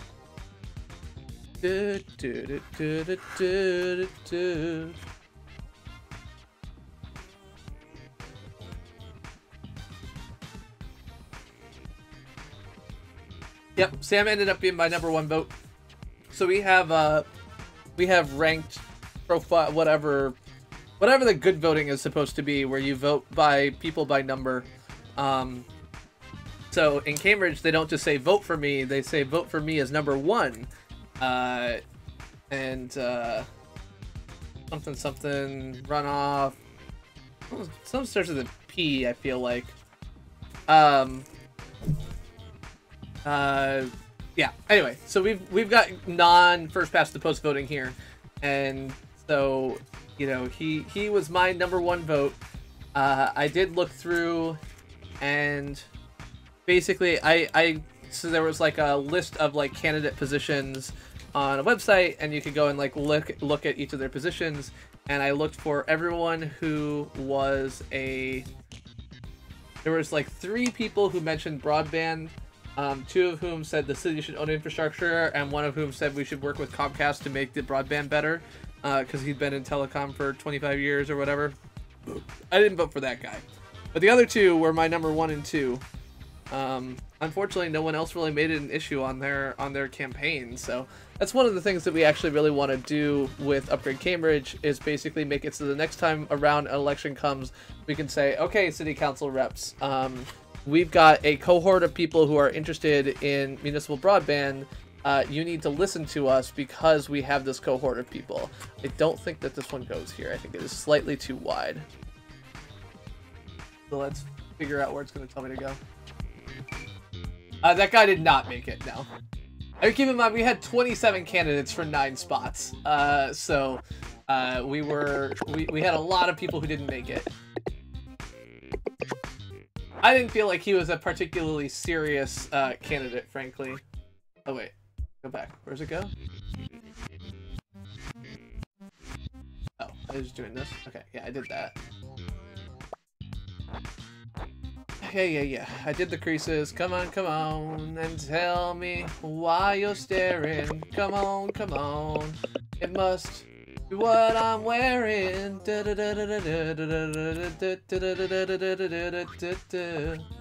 Alright, got that one. Yep. Understood. Okay, that one goes there. That's what I thought. I was like, this one is just slightly too wide. Go anywhere else. Or anywhere where I'm attempting to... Okay, let's not knock over the piano. This part is feels a bit finicky. It's the first part that's felt kind of finicky so far. So we'll have to see how this kind of comes together. Alright, sheet A. A.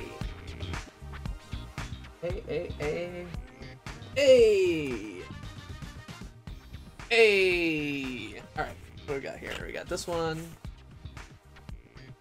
70,000 a year, I think, for city council. City manager is a contract based, but the last 2 city managers have made 300,000 a year and 270,000 a year respectively, so that's a much more worthwhile job. I don't know if the city council folks tend to have other jobs as well or not. The problem is that, like, you can't afford to live in Cambridge on that salary, so I don't know how that works. I could also be wrong.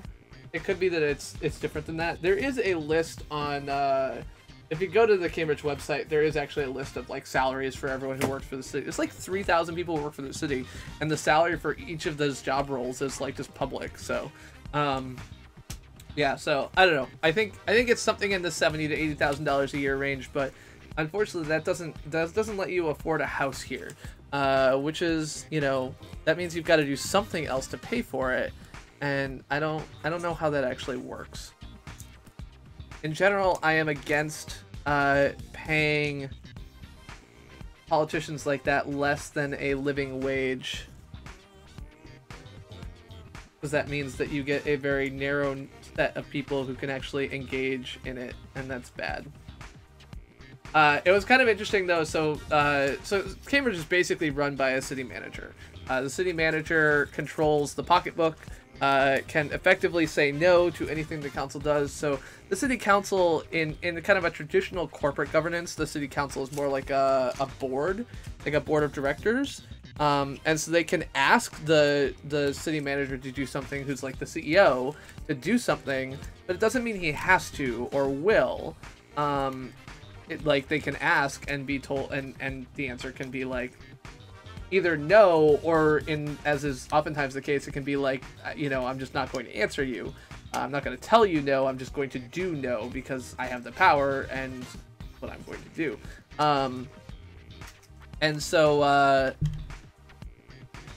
yeah. And so at the meeting last night, I said, like, you know, the city manager is really in charge of this decision, blah, blah, blah. And someone was like, this feels like this whole city manager thing is very anti-democratic, and, like, you know, maybe we should really work on replacing that. And there's a perennially failed city council rep who actually runs on that platform. He gets about, like, 80 votes every year. And so, like, I was kind of like, I was up there answering questions, and they were like, you know, the city manager has to go, blah, blah, blah. And there was, like, a bunch of clapping. And I was like, I don't know what to do here. Like, I appreciate that you want revolution, but can we wait until tomorrow? Because, like, I'm working on the whole net neutrality broadband thing here. And so that was an interesting position to be in, to be up, you know, the deer. I am sure that if there was video of, in fact, there is, I think, video of that, but I'm sure I had a deer in headlights look about me because I didn't know how to carry the conversation forward when people were doing that. Take care, Cotton Pop. So the board of directors isn't under the CEO. But the board of directors doesn't have direct control. The board of directors controls the CEO, but the thing they control is primarily who is the CEO. What the CEO does is pretty much entirely his decision. So it's I mean, just to use like a you know, a more broad example you might be more familiar with, like the voters get to pick the president, but they don't get to decide what the president does. Like, once you're the president, you can kind of do what you want. And we, the people, in the form of, you know, phone calls to the president, or, you know, we, the board, in the form of, like, a corporate governance structure, can absolutely, like, be like, hey, do this thing, or we'll fire you. You know, or we'll impeach you in the president's case, or whatever else like that. But, they don't have to do anything unless there is enough political willpower to say, like, hey, you said you were going to do this, or we asked you to do this and you dropped the ball, so therefore we're going to, you know, not renew your contract, or we're going to, like, fire you, or whatever else like that. And that takes a lot. Like, the reality is that municipal broadband is not a sufficiently high priority issue for most councilors that is the approach they would take. All right, let's go ahead and do these.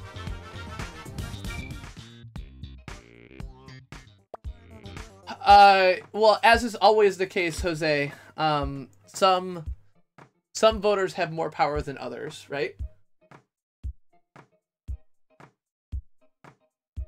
So to look at a corporate governance structure, you know, just because, like, you might have 1 million stockholders, but some of those stockholders have way more power because they hold more stock. And so the typically in a corporate governance. Oh, did I? Yeah, I did that right. Okay. Why that was supposed to be special, but whatever. The mastery of my creasing will shine brownly through the cardboard. That's great. So in a company, the like, there are things that people can vote on, blah blah blah, and once they vote on them, then they have to. But yeah, so, like, some people get more power than others in those votes because they have more shares. And the same is true with the Electoral College, where the people of Wyoming have more power because their shares are worth more than mine.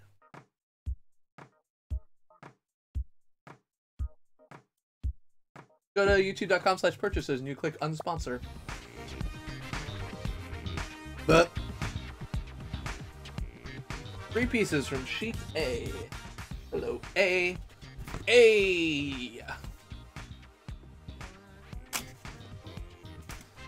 Got a spaceship.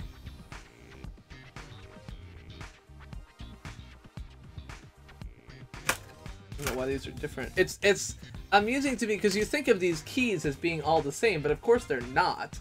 Like, you know, the black keys are clearly different, although the black keys all ended up being the same, but then each piece is cut out differently depending on, like, where it is relative to the black keys. So you got left and right, and you've got this one which is straight, and then you've got these other ones that are going to be in the middle. So yeah, you can go to their profile and unsponsor them that way too. No way. I have a Twitter DM.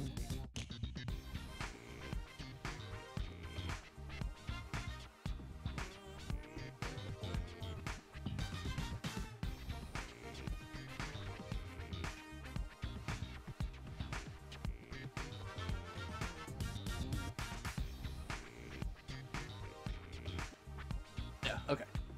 And now I'm a professional boxer. That's correct. Sorry, I had to read that.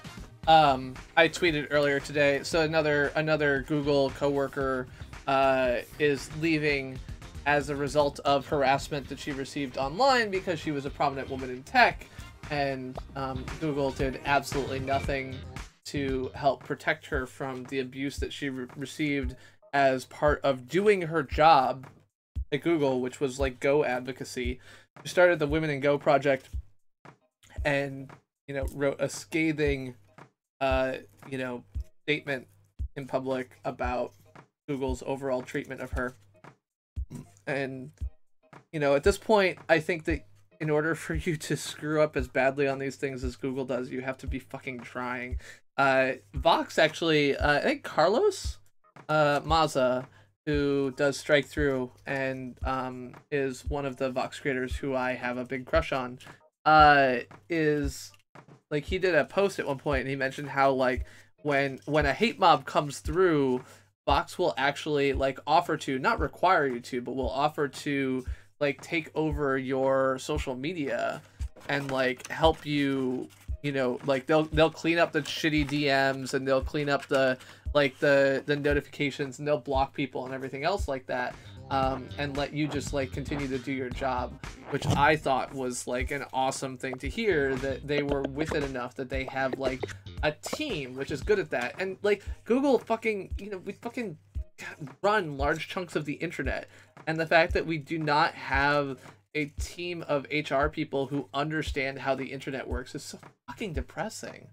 Like, seriously, guys, like, gotta get with the program here. Okay, it's a weight. All right, fold it in half. Just slide the bit with the springy bit on it through here.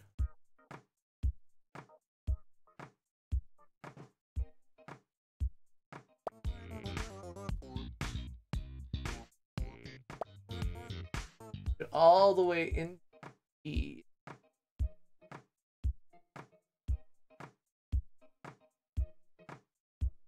Cool. Okay. There's just a little bit of extra cardboard in there to make it a little bit heavier. It's super thin, so it doesn't have the weight otherwise. The keys is a separate piece for the front parts you actually press. Alright, so we'll go ahead and do the normal folding thing. Punch the hole out, get out of here. Hello, Jacob Bowles. Welcome to the stream. I'm the Chris who plays games, playing retro games every Monday, whatever. I feel like every Friday. Tonight we are putting together the piano from the Nintendo Labo kit. Happy to have you here. Happy to be here. And I hope you will sit around and stay a while. I am just talking about my employer's atrocious record on treatment of co-workers who are harassed as part of doing their job, which is a kind of shitty thing to deal with. All right, I gotta fold these in. Fold you,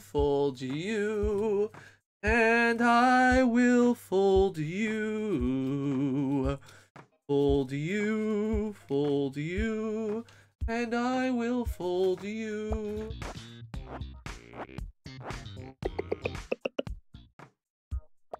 Oh, this shoves in there. Okay, gotcha.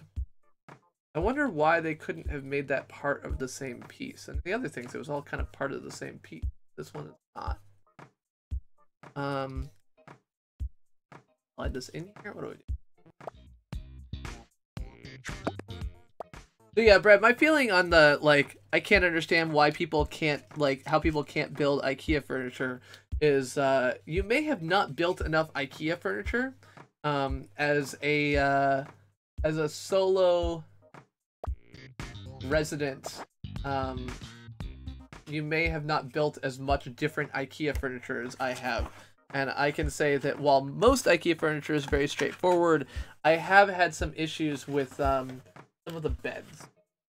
Beds have gotten a bit hinky at various times. Alright, fair enough.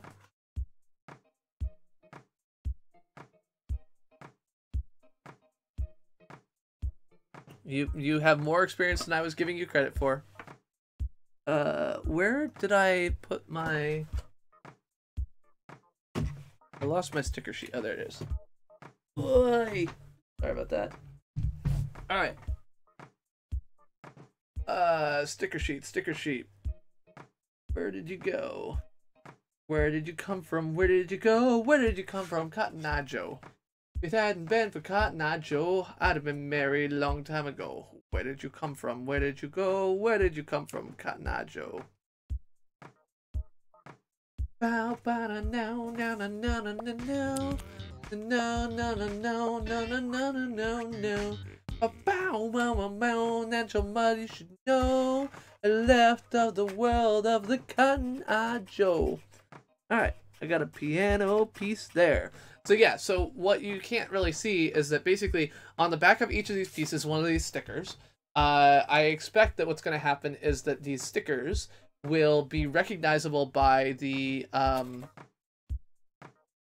Wiimote, which will go in this slot in the back here. So that's going to go in that slot, and it's going to have an IR sensor of some kind that will see them somehow. I don't know how, but that's my guess. Okay. Yeah. I already did that. Push your mouth. Okay, 3 pieces from sheet A. That's the other half of the... Yeah, so that's the piece that's going to go right here. Gonna be another... The only reason I'd get a girlfriend, so someone will ask me to build furniture. I feel like there are perhaps other reasons to get a girlfriend. I don't know. You've had a girlfriend relatively recently, who I think you had around for some reason other than to ask you to build furniture. I'm not sure that that's actually a reasonable statement. Alright, we're going to actually have to build a third one of these, I can tell, and we're going to pop it out of this sheet. So if you look at this sheet, you can see that now we have one piece left here, which is one that I've already punched out, one piece left here, and one piece left here. So that's what's going to happen next here. But we'll go ahead and follow the instructions and do it the way they tell us to, and not just do them all at the same time. Just in case, because there's probably like one special thing that these things have that are different, and I'm gonna be like, I don't know what to do. So follow the instructions to the letter.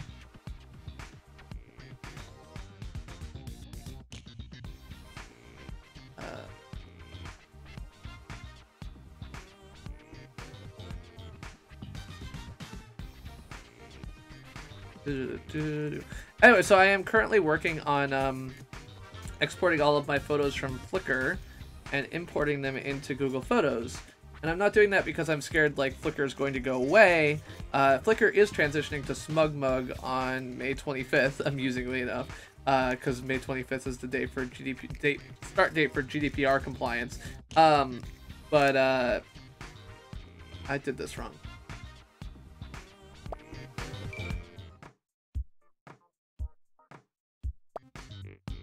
So the romantic relationship isn't the only part of being in a relationship that matters, I feel like. So I guess that's where I was kind of going with that. I was folding the wrong piece. I was folding that little tail I'm going to want when I should not. Good thing I just stuck to following the instruction. A little bit more. Alright. Yep. All stuck together. All together now. All together now. All together now. All together now. All together now. Extra weight. This thing. We're gonna fold it up into a little box. Get rid of you. Guys can want computer help too. It goes both ways. Definitely, I think my my female coworkers, for the most part, know more about computers than their husbands or significant others or boyfriends or whatever. No doubt in my mind. I mean, the women on my team, it's actually kind of like, so I work on a team of 8 people, 7, 8. It depends how you count it. I work on a team of about 8 people, and it's about half women, which is pretty rare in Silicon Valley, in tech, in Google in particular, even.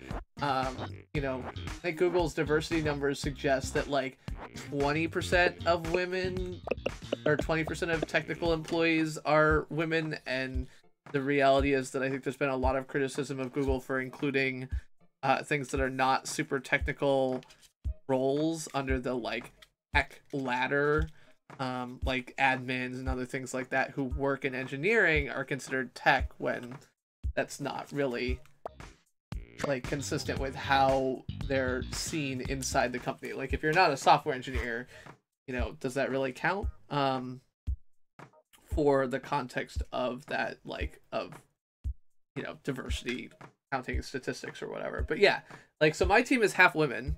and frankly, they all kick ass. You know, they started and picked up shit more quickly than a lot of the men on my team have historically, and they continue to teach me things all the time.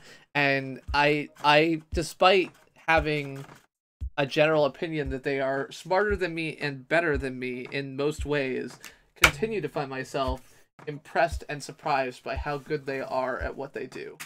And I you know, think that that's a counterintuitive thing for a lot of people. So it reminds me all the time that, you know, women are smarter than me in pretty much everything.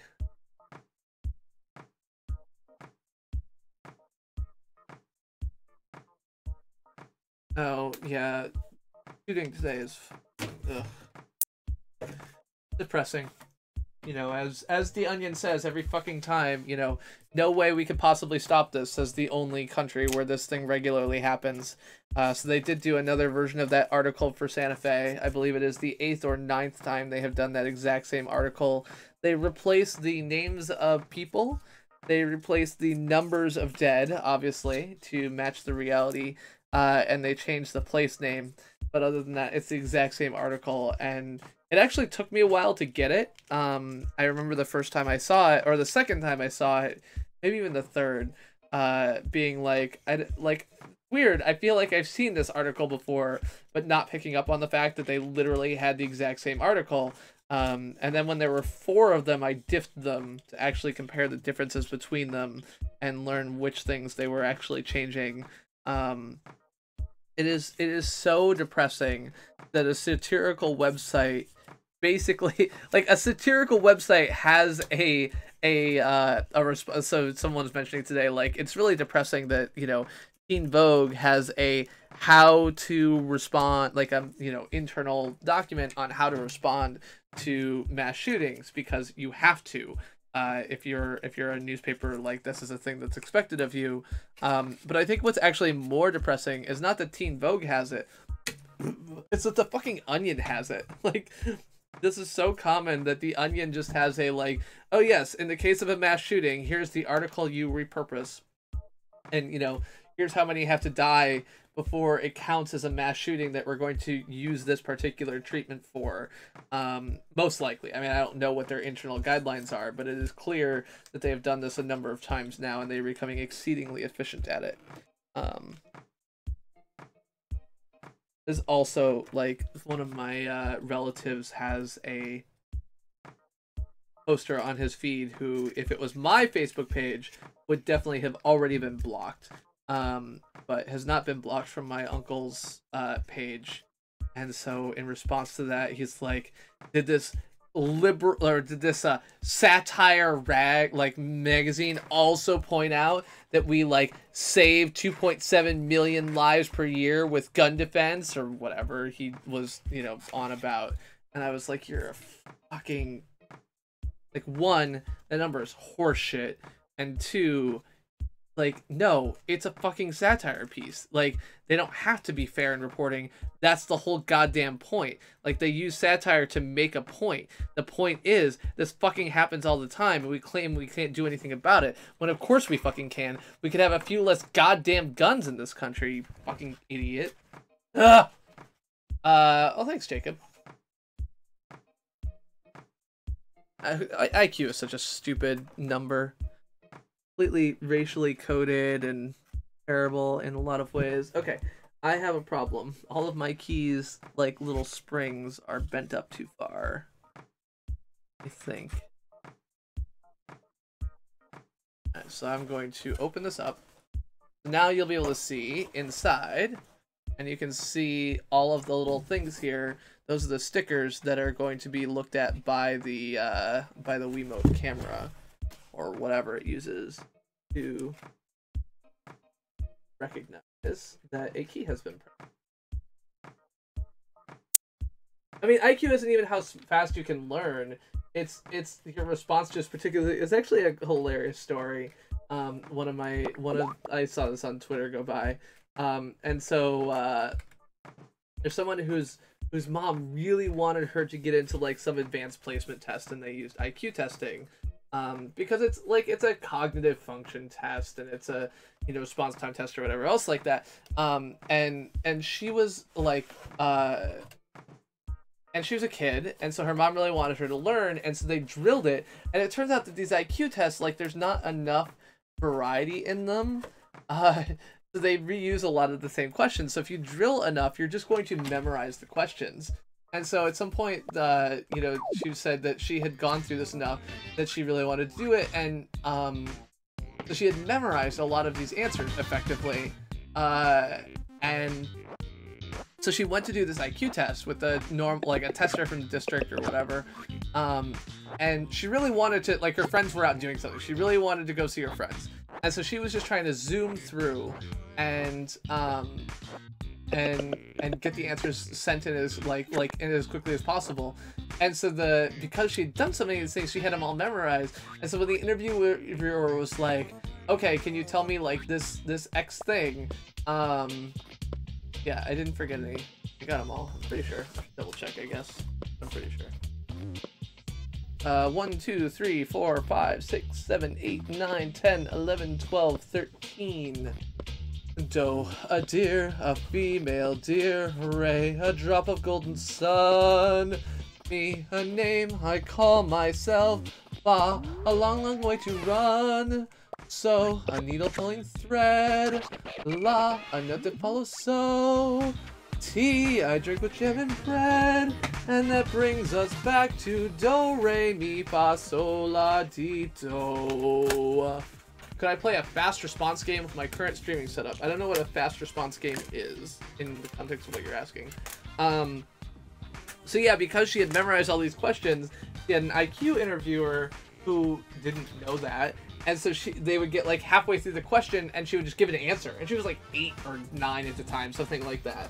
So they went through all this stuff, and I guess because she was able to predict what the question was going to be before he actually asked it, they, assumed that she had like some kind of ESP, and so like went through a whole round of testing for that somehow, according to the story, which I think is maybe a little bit exaggeration, I'm not sure, but actually got like passed on through some government department, like the FBI was studying ESP abilities or something like that.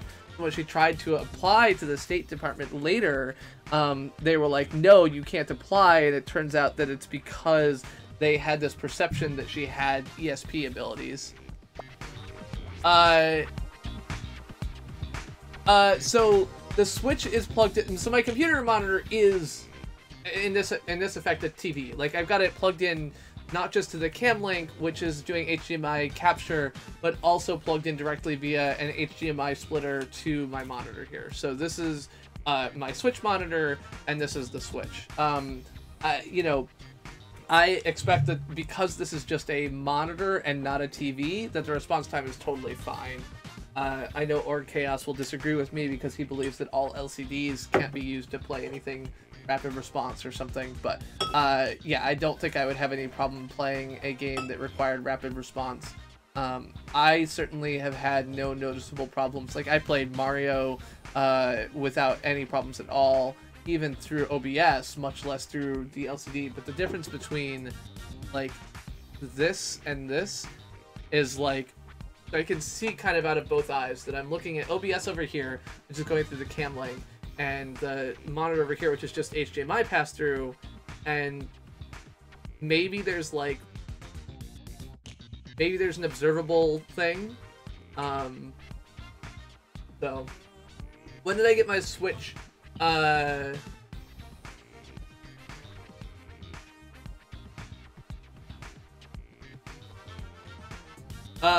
When Breath of the Wild came out. So I think I got my Switch about April of last year. Is that when it came out? I feel like it was shortly after my birthday, because Jess was going to buy it for my birthday. Okay, G. Where are you, G? Oh, you're big. Oh, I'm confused. Do you think I'm supposed to leave out this middle part that has the musical notes on it? Because, like, looking at that highlighted bit, Seems like it should. Not only do I drink, Jacob, I am drinking right now. I'm drinking the Paradox Beer Company number 50 Straw Basil. If I was to rate this on a what's it called? Untapped. If I was to rate this on Untapped right now, I would probably rate this like a 3.5 or 4. It's just not very flavorful. Despite the strawberry and basil, like I get a little bit of sweetness and I get a little bit of tang, but I don't actually get a lot of flavor, and I mean, it's not bad. I just don't really, like, I'm not getting a lot out of it, so. But yeah, so this is my drink of the evening.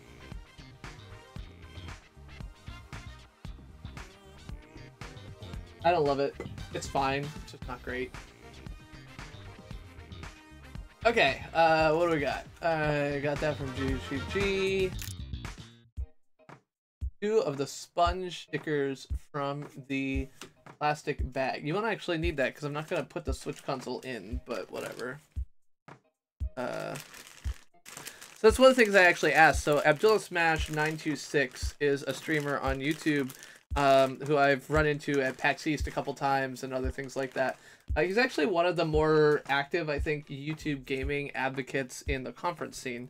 And he did a sponsored deal with Nintendo where he put this together, and I asked him, like, how did you, like, was there a problem with you keeping the Switch in the dock? And he said, no, it works just fine. You don't have to worry about it at all, which is great. Okay. Stick these 2 sponge stickers on as shown. You're not showing me anything. Okay.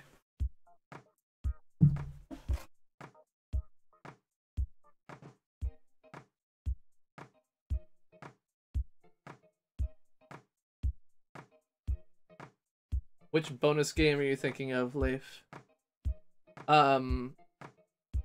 Yeah, so I mean the Switch is fine. I will admit that I have not played it a lot. I have Odyssey, I have Breath of the Wild. I bought Breath of the Wild primarily thinking that my wife would play it, and she played it because she's the big Zelda player in our family, and she played it like a tiny bit and then no more. So, but I also knew that if I did not buy it for myself, she would buy it for me, so I just went ahead and bought it anyway.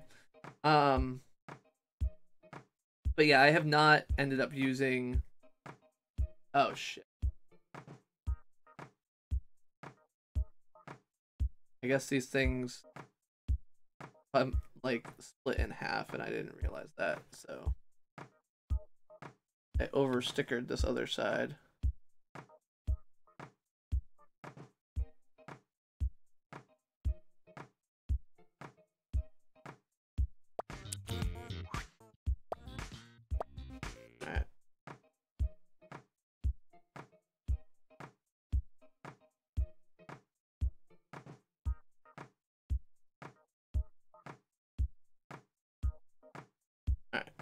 That's not perfect, but... Okay, make sure you crease all the way on the fold line, lay it out on a nice flat surface. You get out of here. Ah. Gotcha.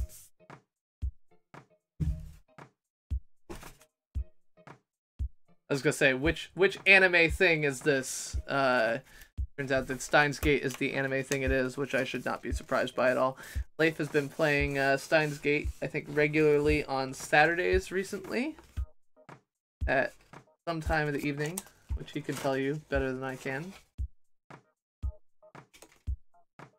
But yeah, so I drink. I drink while streaming. I avoided drinking for a long time while streaming because politics depressed me. At this point, I have accepted our descent into authoritarian rule by a hapless authoritarian, and I don't know. It bothers me less, I guess. I feel like I don't have to always be sad about it. Now we can get building. roll this up into the triangle.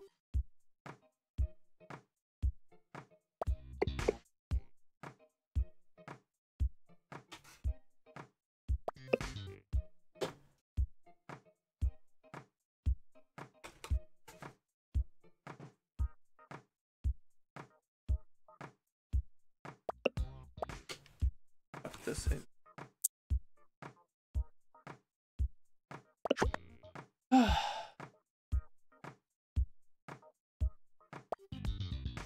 The problem is that, like, maintaining the anger isn't really effective either.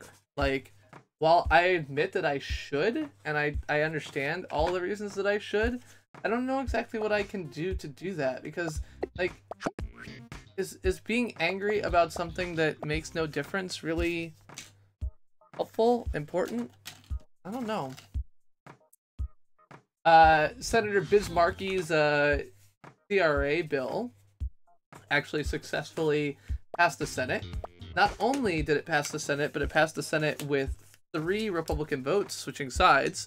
So it wasn't just Collins and McCain not voting that caused it to cross the finish line, but instead Collins, Murkowski, and Senator Kennedy of Louisiana, all of whom decided to vote in favor of it. Kind of cool.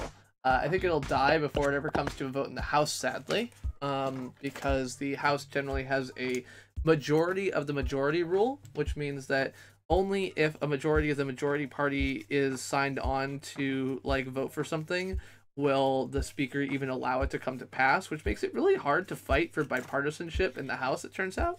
If the only way that you're going to allow something to come to a vote is when the majority of the ruling party is in favor of it, it's really hard to kind of make bipartisan deals. But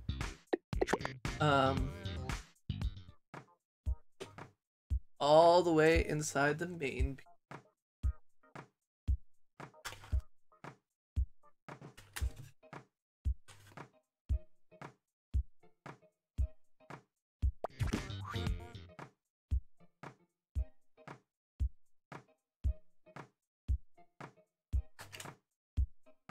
That's all the way. Oh, there we go. Now it's all the way inside. The other thing over here.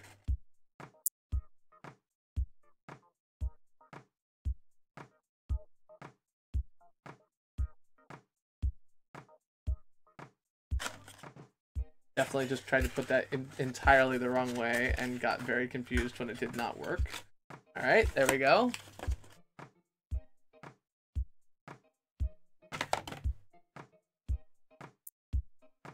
Oh, baby, you.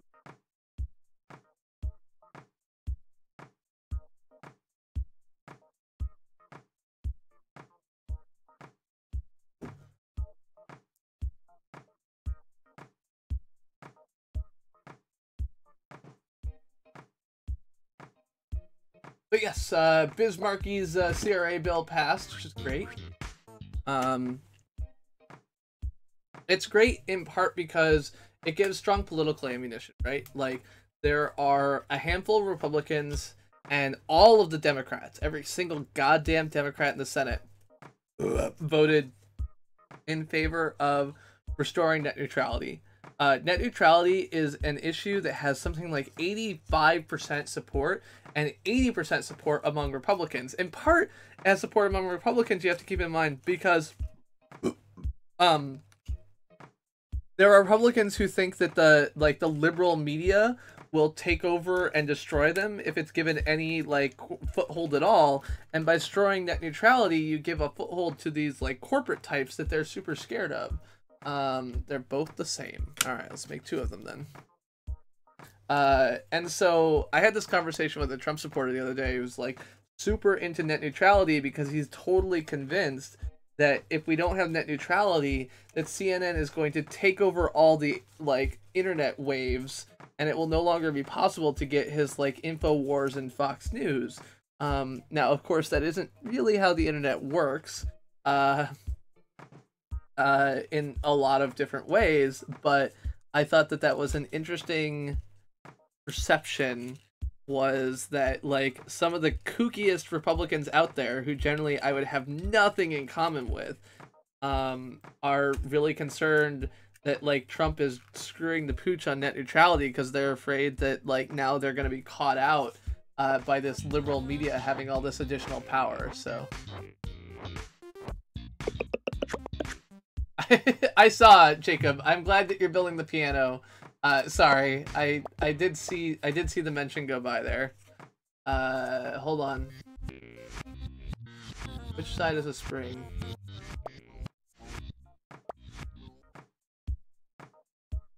This side is a spring.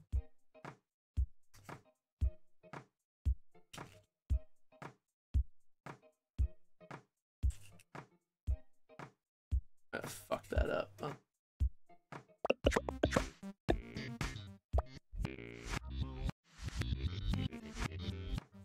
Okay.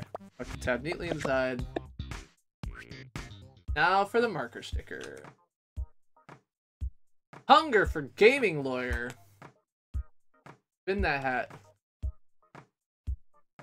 Sorry. Jacob, I am glad that you already built the piano. That's awesome.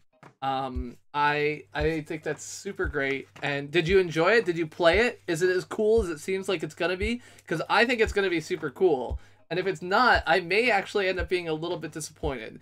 I know that the fun is in the journey, but I have to admit that if the journey is way more fun than the actual piano, I may be somewhat disappointed.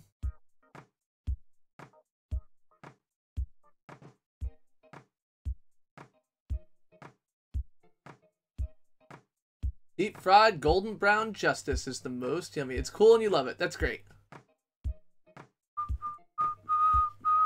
I don't think I can play Bohemian Rhapsody. I could look up some music for it. You have to keep in mind, I've only got 1 octave. And if there's one thing I know about Bohemian Rhapsody, it's that it is a song with a lot of range. Not that my range is particularly strong, so it's not surprising that I don't have the range for that song, but it is a song with a lot of range, so I would have to like somehow transpose it to play within 1 octave or learn how to change octaves, and I don't know about that. I do have a lot of emotional range. I do. Well, not really. I have like excited and hyper, and I have emo and depressed. There's not actually a lot of range there. So gaming lawyer, are we gonna get together and get another burger while I'm in LA? I think my wife and child fly home on Monday, and I don't have anything to do until Tuesday night. I actually need to figure out if I have anything to do Tuesday night. I know some of my coworkers are getting in, but they may not want to do dinner, so. Alright, should go all the way around once. Went all the way around a little bit more than once. Okay, now let's do the same with the other button.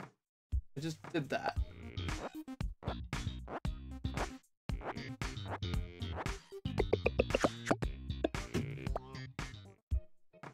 Oh, okay, I already did that. Good. Done. That girl, that like, so this, that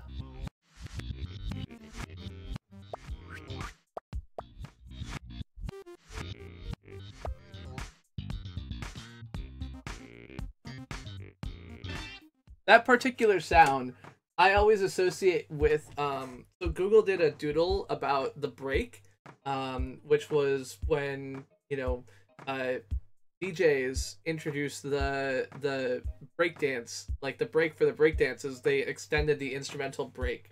And I always associate that sound with that because there's like a Google Doodle about it, and they use that sound, and I don't know, that's where my mind goes. It's like I hear that bow, and I'm like, oh, it's time for some breakdancing. So.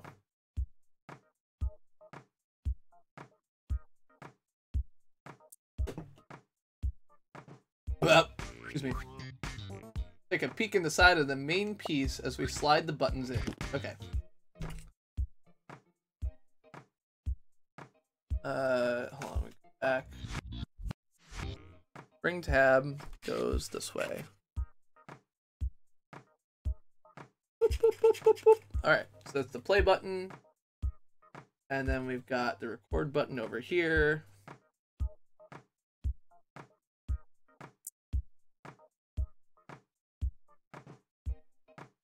boop, boop, boop, boop, boop. All right. Wait. Did I get that right? Yeah. Nope, I did not. There we go. Boop, boop, boop, boop, boop. Now I should be able to push this button and see a thing, and push this button and see a thing. I can this a little bit. There we go. All right. We got one more important button to make, and this one is bigger. Crease the folds carefully. Folded. Folded.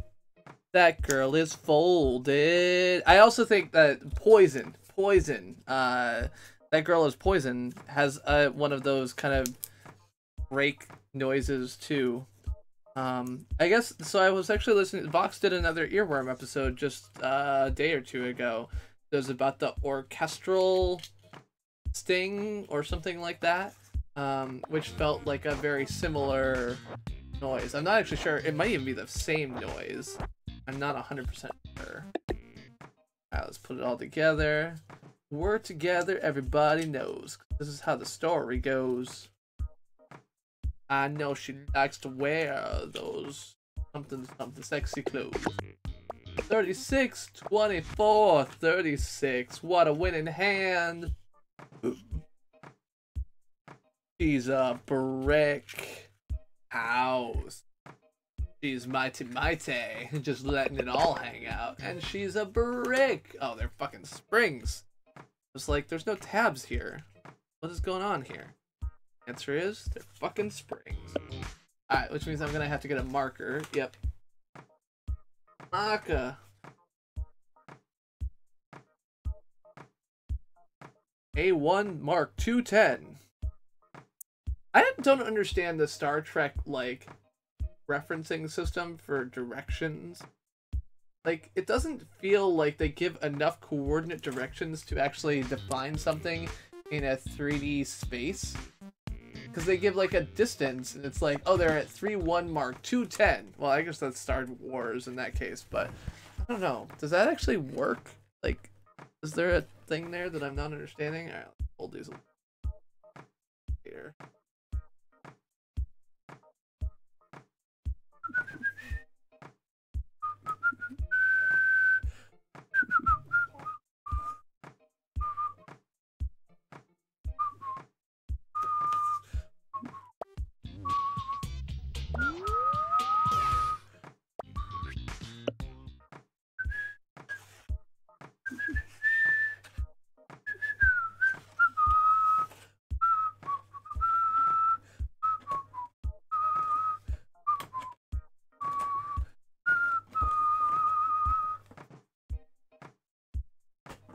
That's all I can do. I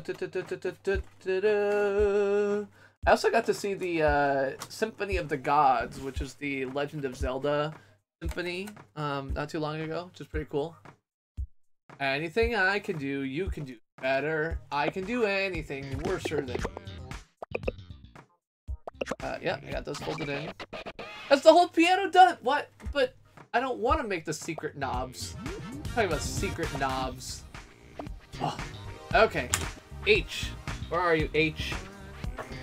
You're not H. You're G. You're D. Both of which are empty. I don't need you anymore. Get out of here. H. I am a secret knob. I don't know why it's like, make the secret knobs. I don't want to make secret knobs. I want to play a fucking piano. 2 hours into this process, and I'm not even to the piano part yet. Sing us a song, Mr. Piano Maker. Sing us a song tonight, and we're all in the mood for a melody, and you got us feeling alright. There are 4 knobs in total. We'll start with 1. 1. Repeat steps 1 through 3. 1. Just wanna be with me. And it's plain to see you're the only one for me. And 4 repeat steps 1 through 3. If ever I believe my work is done, then I start back at 1. Alright, so let's see if we're doing this right.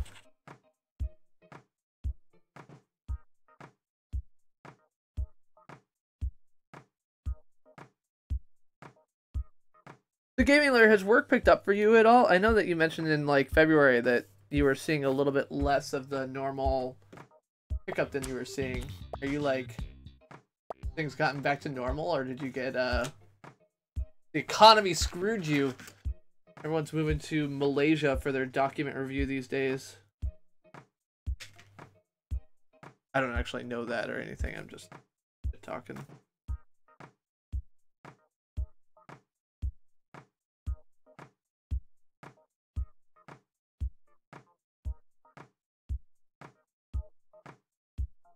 Impressive documents. Well, that's good. I like when people that I like are well employed.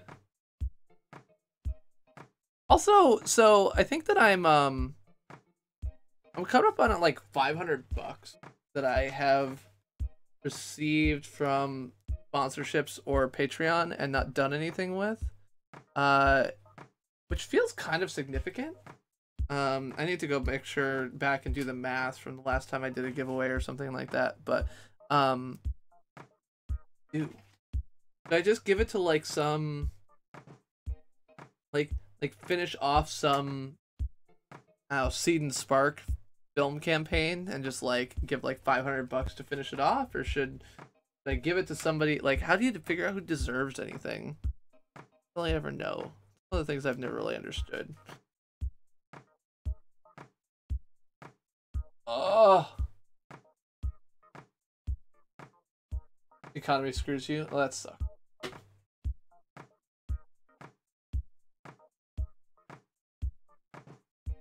I'm glad work is at least back on track, but oh, wrap each sticker around. Ah, oh, fuck. That is not what your picture showed me.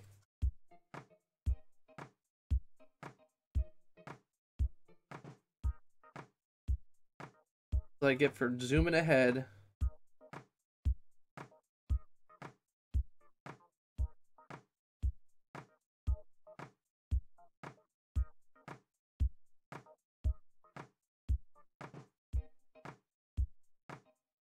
All right.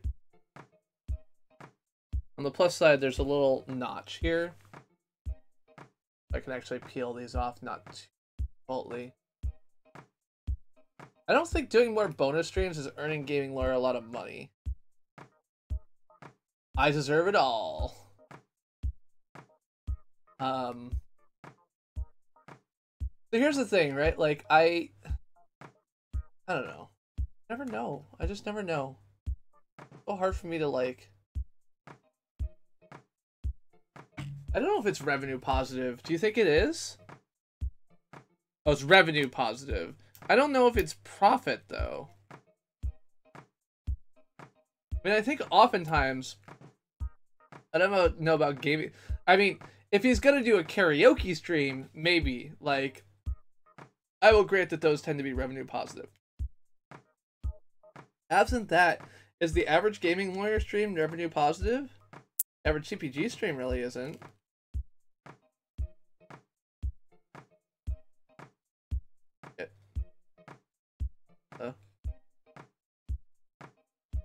Top layer of the cardboard off there, but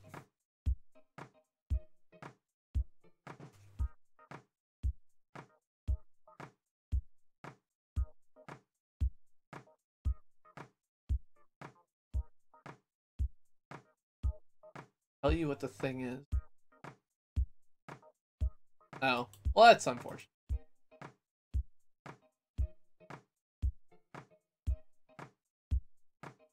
Know what thing I'm talking about? Did I say something about a thing, or are you talking to somebody else about a thing? Alright, I did it. I did that. Yes, I know. I did it wrong first, but I fixed it. This is a cover for the end of the knob. Fold all 6 things in. Fine. Yeah, I mean, the reality is that I don't know. in September of last year, a bunch of people complained like, "Oh my God, YouTube is killing my channel," blah blah blah, and like I don't know that they are necessarily right, but there's definitely been a change in some of how it feels like live surfaces itself to more random people, and I think it's a reasonable complaint from some people. Yes, that's right. In love, you are wealthy as fuck. God damn it, this one piece is gonna be a fucking... My knob is going to have a gap that doesn't work for her. I don't think I'm gonna use these stupid knobs anyway, so... I have no idea what the knobs actually do. I just know that I'm annoyed. I fucked it up.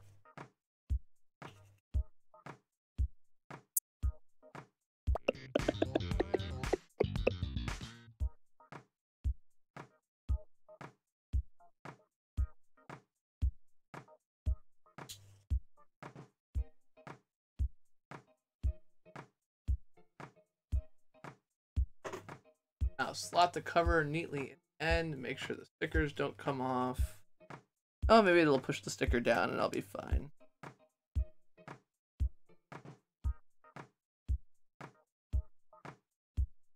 Okay.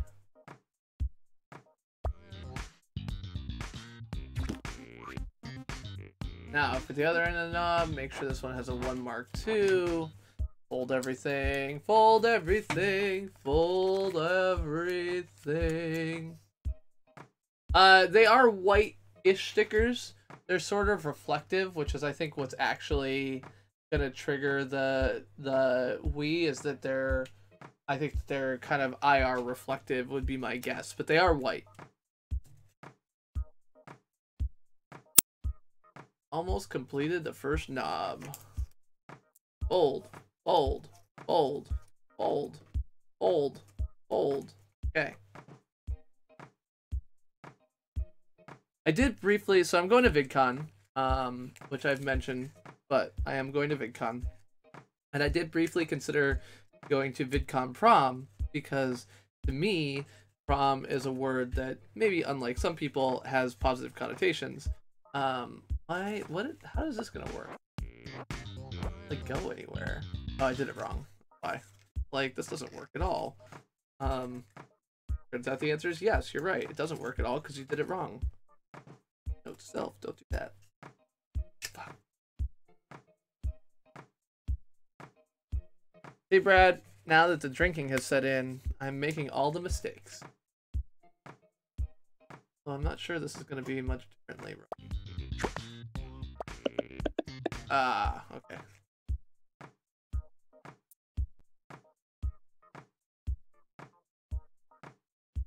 Ha! Have a numero uno.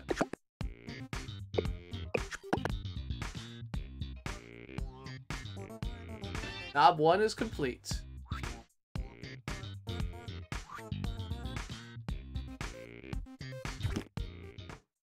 First, you slide them into this round hole on the piano, and you twist them around. Yay. Congratulations, me, I guess. They're gonna make me make 4 more of them? Yes.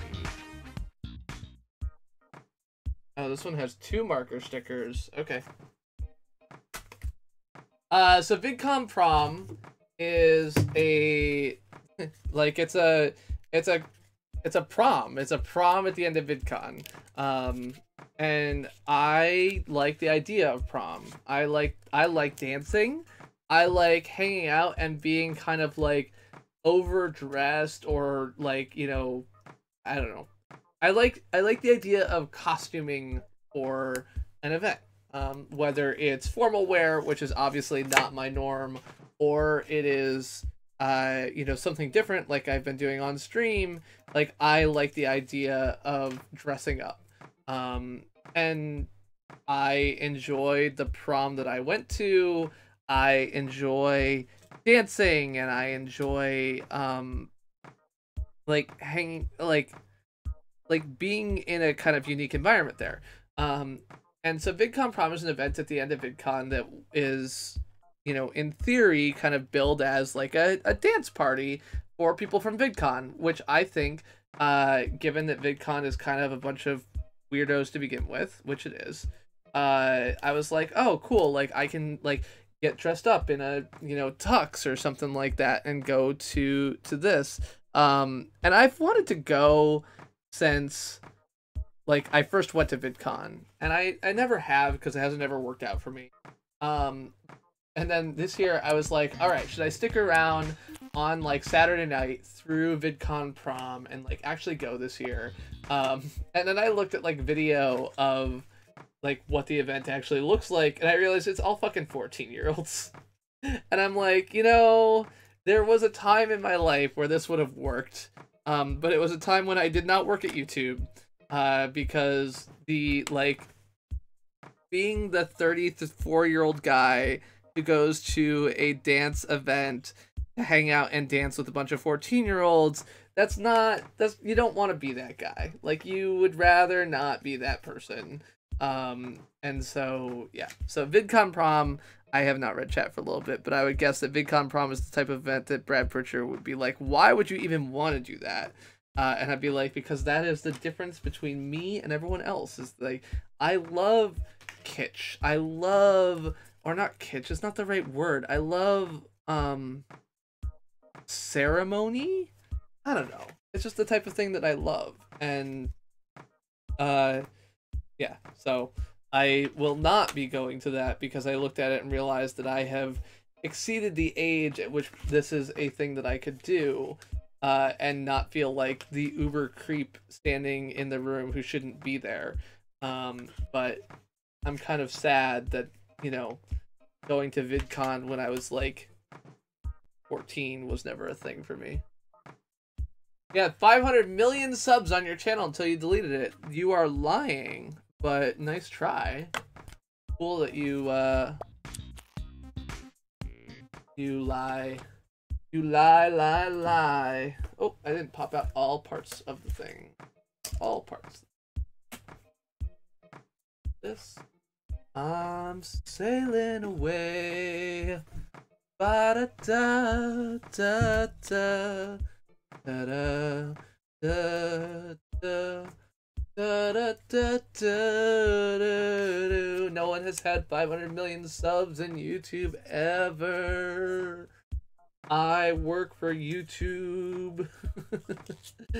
Not an idiot. No one has ever had 500 million subs on YouTube. The most is whatever PewDiePie's at now.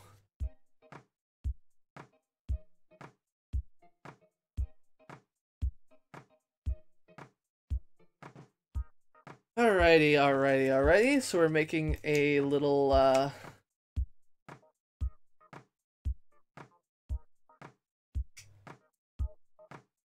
thing here. Pop these out. Tab. Get out of here, tabs. Don't like you. Don't care about you. Fold.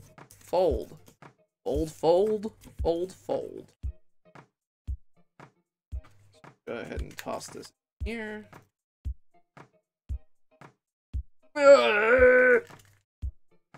Through the cardboard, through the looking glass, through the cardboard, through the kick your ass.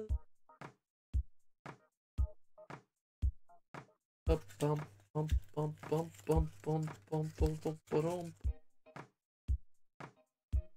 a little bit more fiddly. Really hoping that this piano actually does a thing. 100,000 is entirely possible, but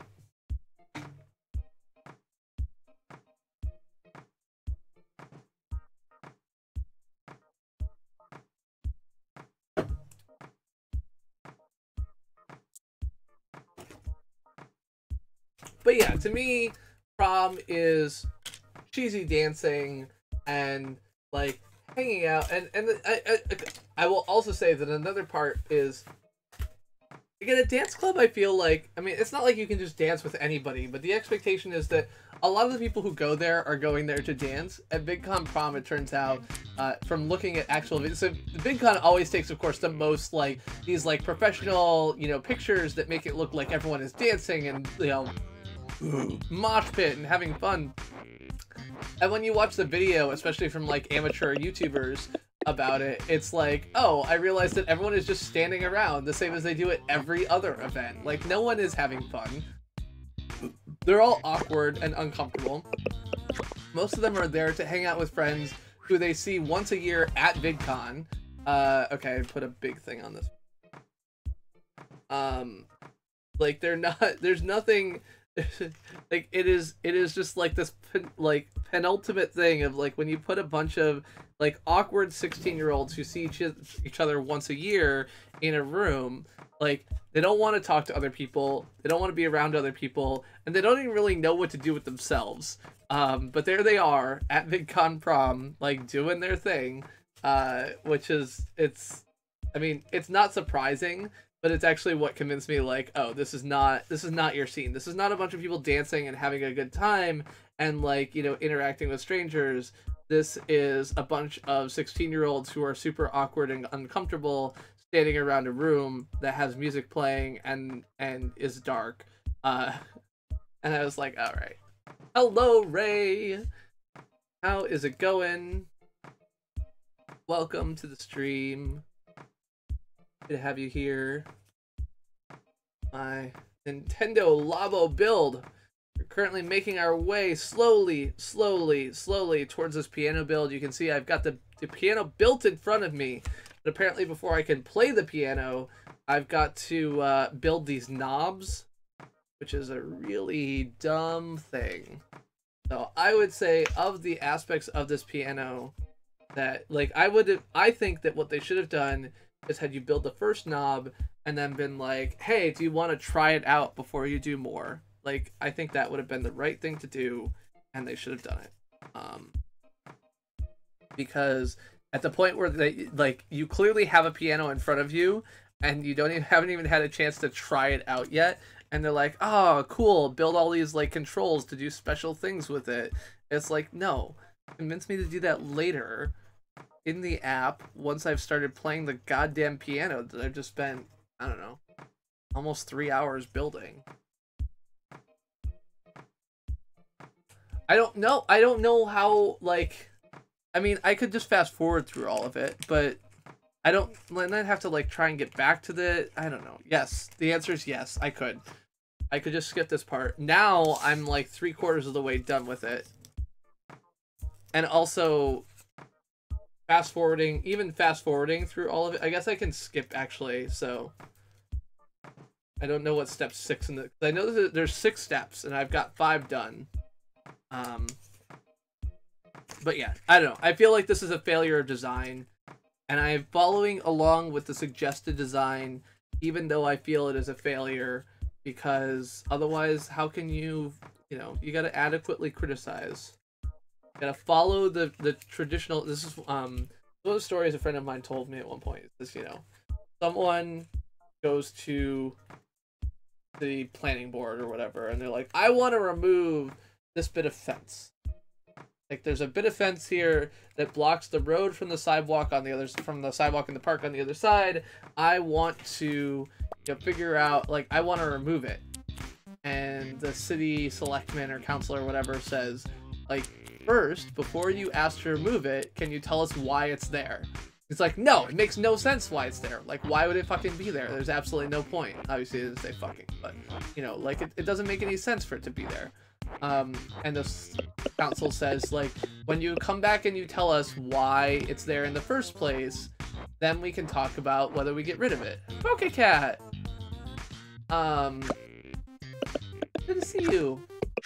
Are you almost done with school for the semester? Do you have to go home soon so you'll no longer have internet?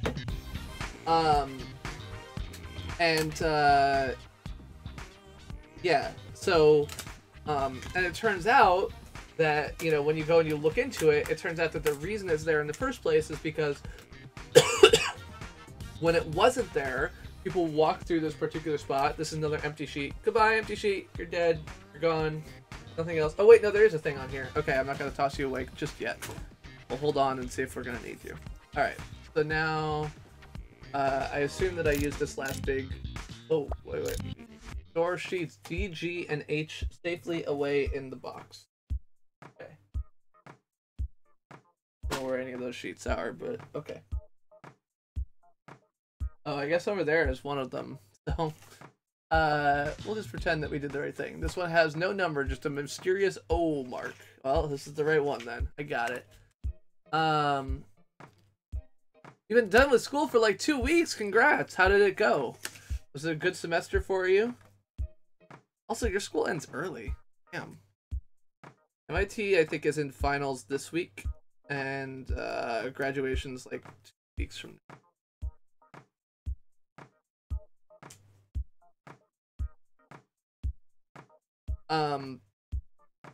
Yeah, so it turns out that he looks into it and finds out that the reason the fence was added in the first place was because pedestrians kept walking through there and there wasn't a street light, and so they kept getting hit by cars at that intersection or something like that, you know. And so he comes back and he says, okay, now I understand why the fence is there. I'd like to propose that first we add a street light and then we remove the and so that's all A's and B's. Nice. That's awesome.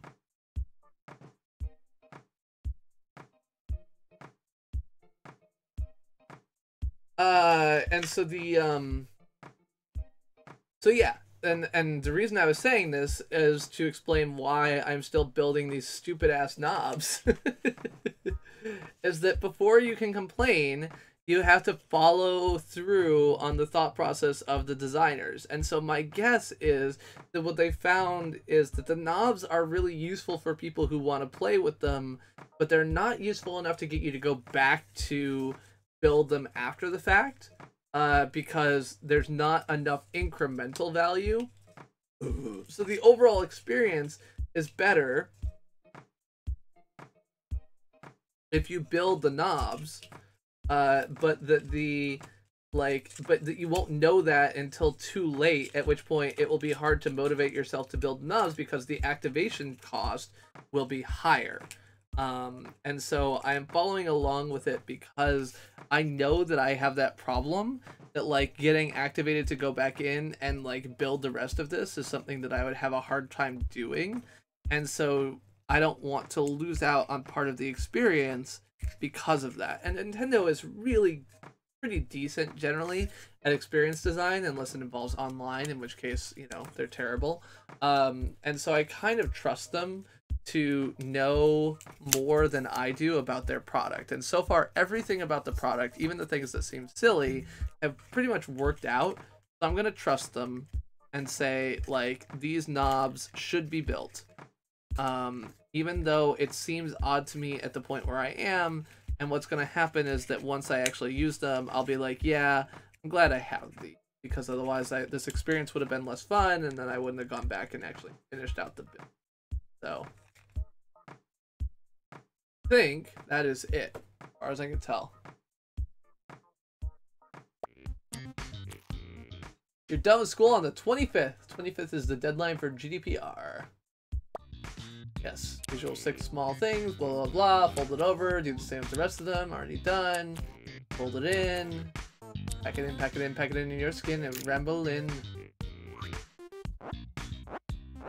Fold the cover, yes, I already knew that. Fold it into hexagon shape. Those are not uncreased fold lines. I rolled both sides towards the middle, rolled it up, put it in, got the stickers on. Put your back into it. Fold from the knees. That's not how it works, although I should straighten my back. Become Quasimodo if I keep slouching like that. Special knob is complete. I finished them all. Patching the Joy-Con controllers.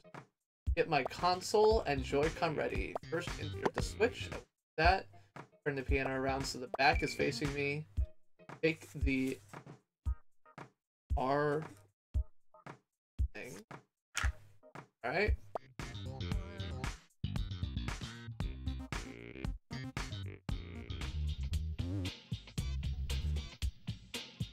Line the Joy-Con up and slide it all the way inside.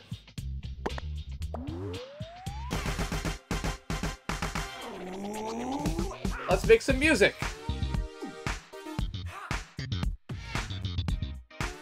I have 2 webcams. This is a C920 and this is a C920. This one is on top of my monitor, and this one is on top of a tripod, on top of a little thing. So I've got a Gorilla Pod on top of a tripod for that.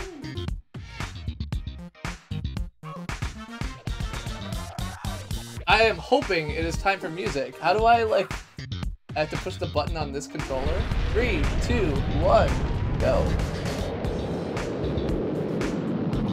Alright, my piano is taking off. Let's see how it goes. Alright.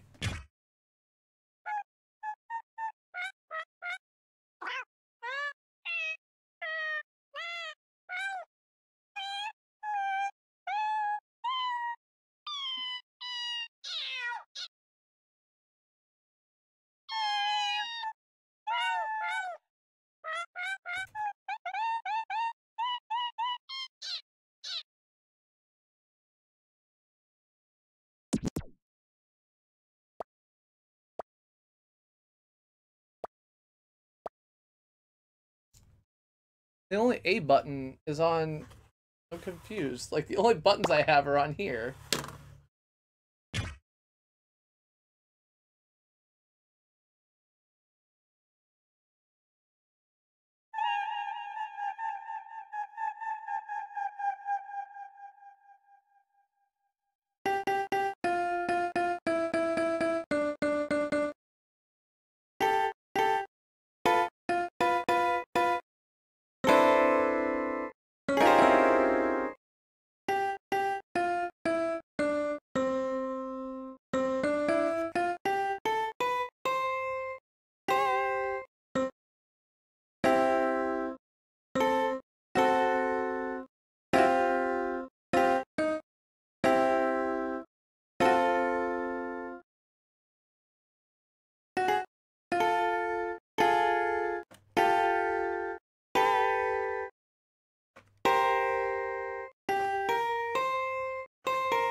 Whoa.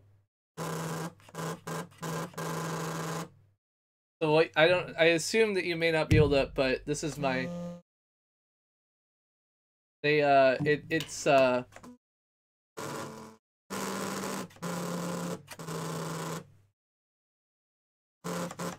okay, so the mysterious knob makes it vibrate my Wiimote.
That's all I really, you know, that's my do do do do do do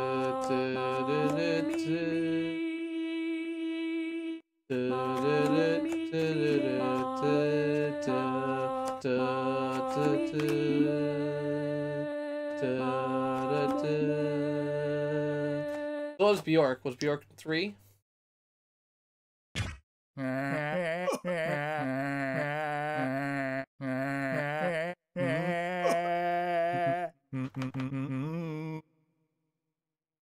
Yeah, so I don't understand though is like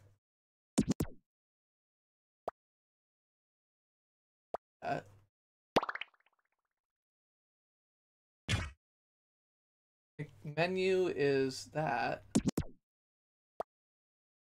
Is there like another thing that I'm seeing here? Studio. That sounds good. Go to the studio.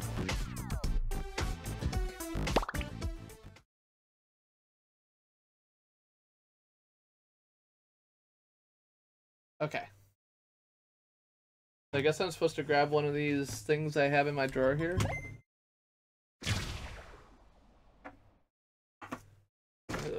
Those are one down there.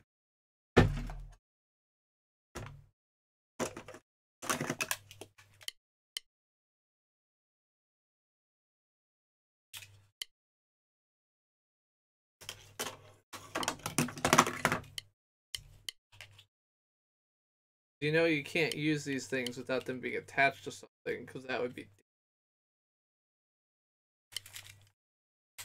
There we go.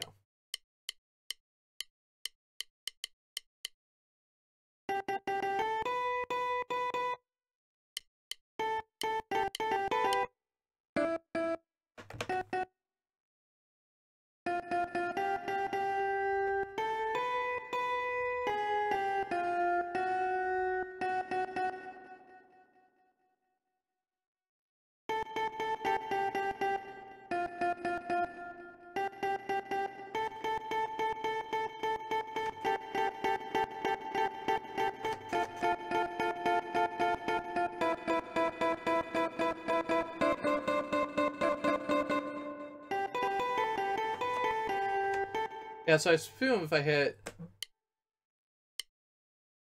I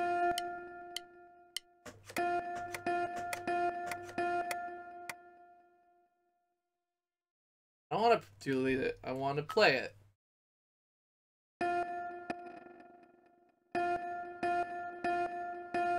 The lever on the side lets you change octaves. Gotcha.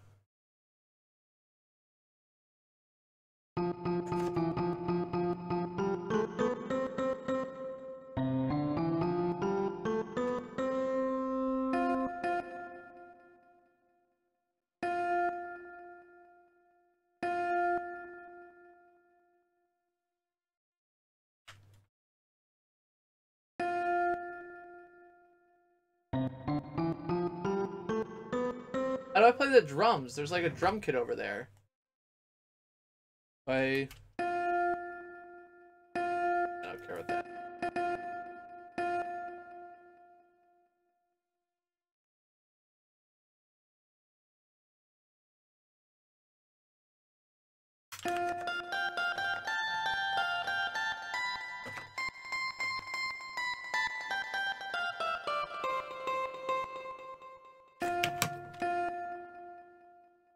Best music for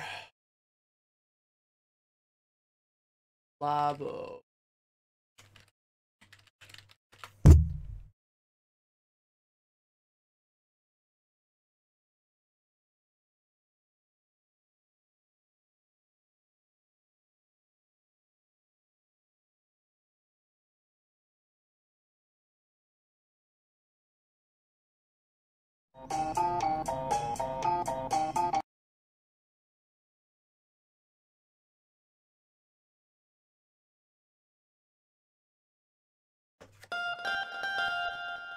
Best for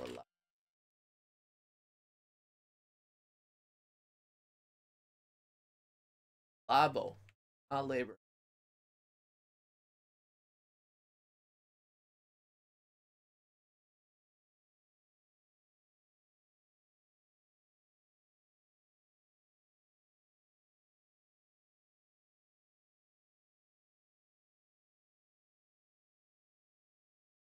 Mario Brothers.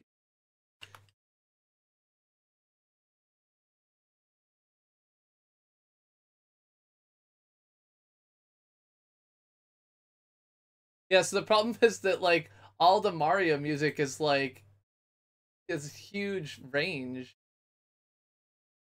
Gonna be okay. There's also the fact that I can't read sheet music very well. Like I have to think about it so much.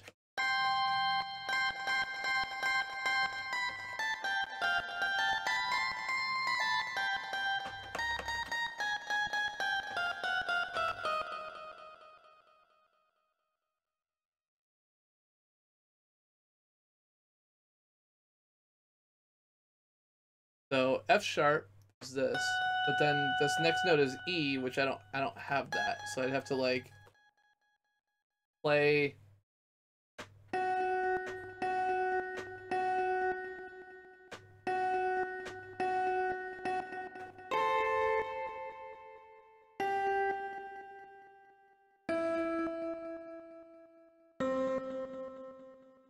Can't play the next note.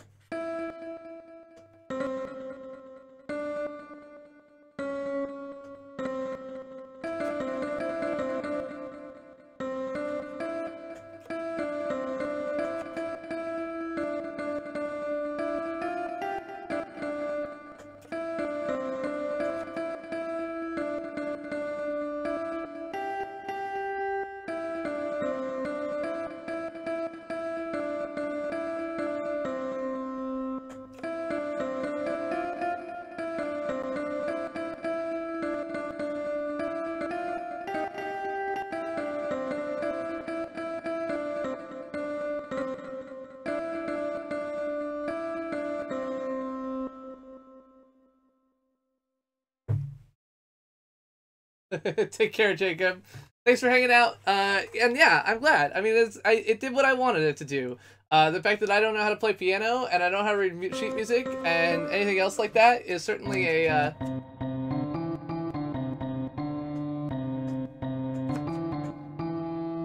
it's certainly a problem, but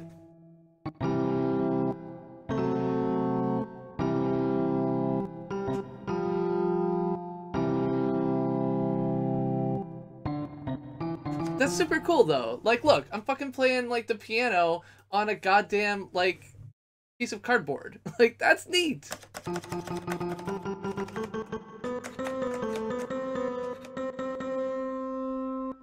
I do want to know what the drums are though. How do I get the drums?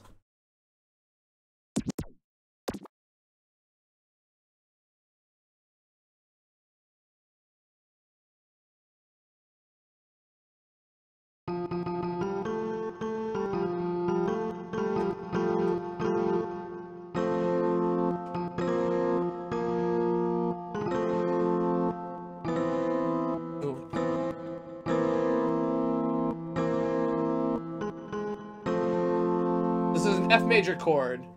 F.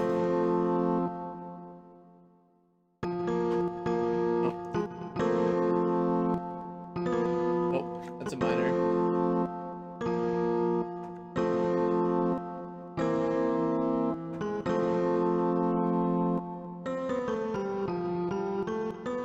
Yeah, so the way it works is pretty simple. Oh, what's this button do? Okay. That's like a reset button. Oh, that's what someone was talking about. Like, there's cards or something you can put in. So that's what this rhythm card thing is. This is the rhythm card reader.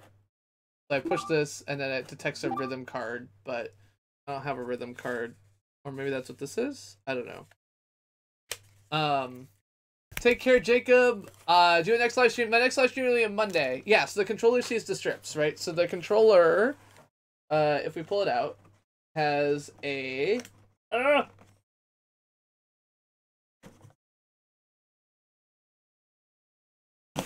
yeah. Second.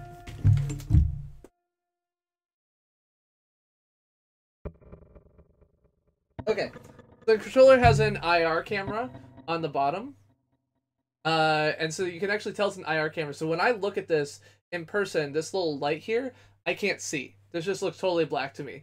But it is common that cameras, like digital cameras, can see in the IR range. So the fact that you can see this tells you it's an IR camera, or an IR light.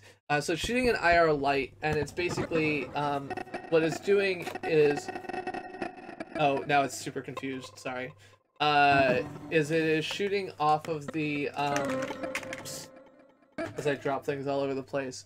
All of these little things here are IR reflective. So you've got an IR light, just like you used to have on the old Wii receiver, and then an IR camera right next to it, and it looks and bounces off of these IR reflective strips so that it can tell which ones are being pressed right now. From this fixed position, it's able to know like what angle those are at. So basically it has enough resolution that it can do 13 keys across and know that like from left to right within this 130-degree angle, every 10 degrees or so is a thing, and you get a range, like a strip that it can read. And so all it needs is a resolution of like I don't know, like 150 pixels effectively across, and it's able to distinguish between each of these to say like, oh, you push that button right now. And so that's what it's doing. And then it has a little bit more too, because it can see the knob, which is basically just turning, and as each of these light strips goes by it, it's going to like just count up one number, so it doesn't actually matter probably where it starts in the thing. It's always going to start at a 0 point, and then as you turn the knob it will go up or down. Then the same thing with this button here is just it's doing a reflection on that space at all. So that's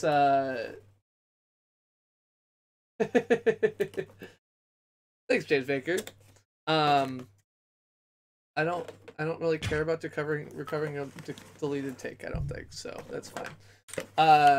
Yeah. So what is this? This does reverb. I take this out and put this in here. This does ENV. So envelope. So envelope is basically like the attack. So as I turn this down, it'll start instantly and kind of like fade right away. So you can watch the oscilloscope on the right. So we can actually swap here. We'll switch. So if you watch the oscilloscope on the right, you can see that it starts right away. As if I turn this envelope up, you can see it kind of like fades up to that point. And then reverb is kind of the opposite, is how quickly it fades away. So we'll turn the envelope back down.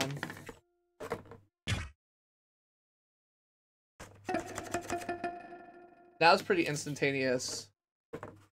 If we turn the reverb up, you can hear the echo, right?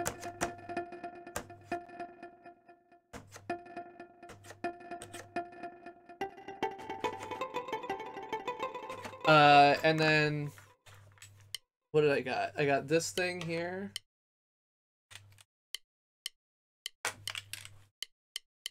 This is like beats per minute. So my guess is that if I record something, let's go back. Turn the reverb. I want my attack to my envelope to be a little bit.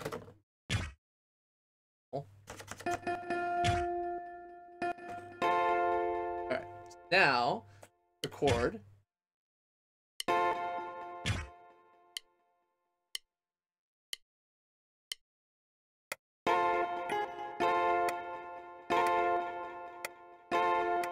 Okay. So now my assumption is if I play this,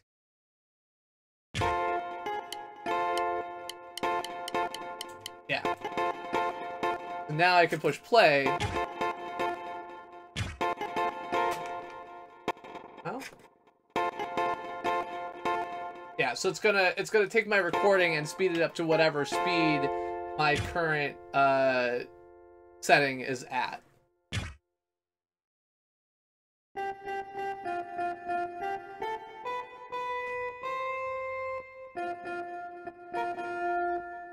So overall, the piano's pretty cool. The buttons are a little bit finicky.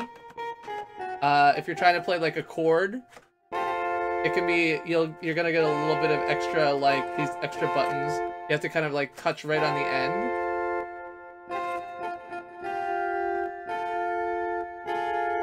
I still don't know how to get to the drums, but you know, whatever. And then you've got 5 octaves. So yeah, so the if you don't know, and I don't know how many of you are music people, but basically the notes of like do re mi fa sol la ti do are based on the octave.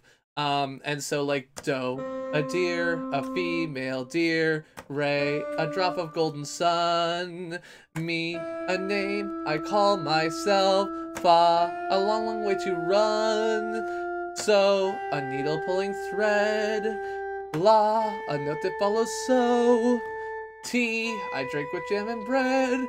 And that brings us back to do, re, mi, fa, sol, la, ti, do.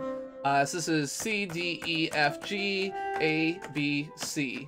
And that's kind of the way that a piano works. When reading or playing music, so this is the C major chord is C, E, G.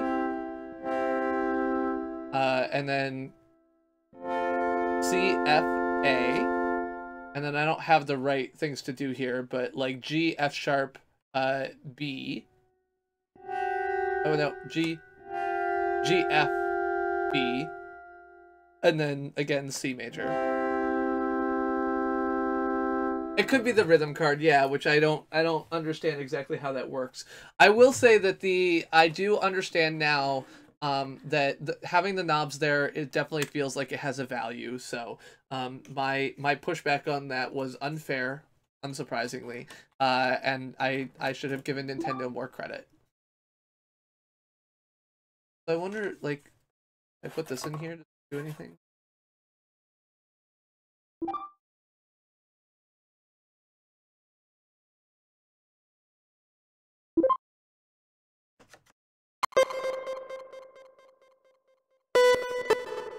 Oh, you can put in a wave pattern. Okay, and then I have to pull it back out so I can actually see things.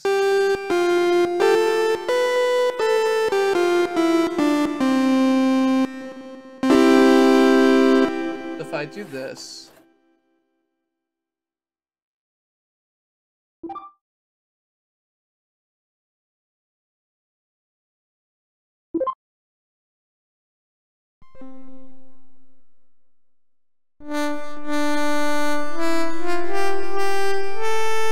So you can see now that if you look at that,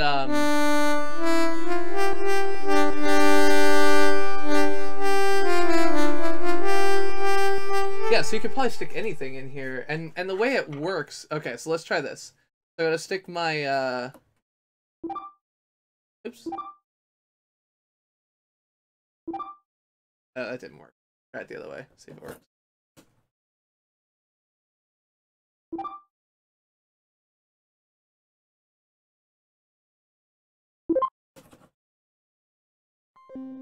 Yeah, so I stuck my my bottle opener in there.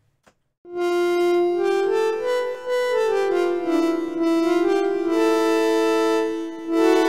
so basically what we're generating here is just an instrument. So each of these things is kind of like, if we turn the envelope down a little bit, you'll see you'll probably get there sooner.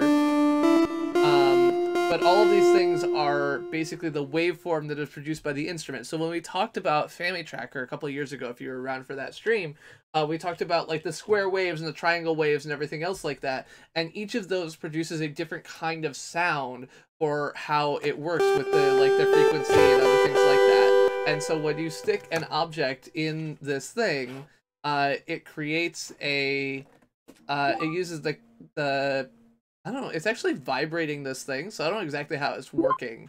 But it's basically a scanner. And so now I've got like a triangle wave sound form. And if I pull this out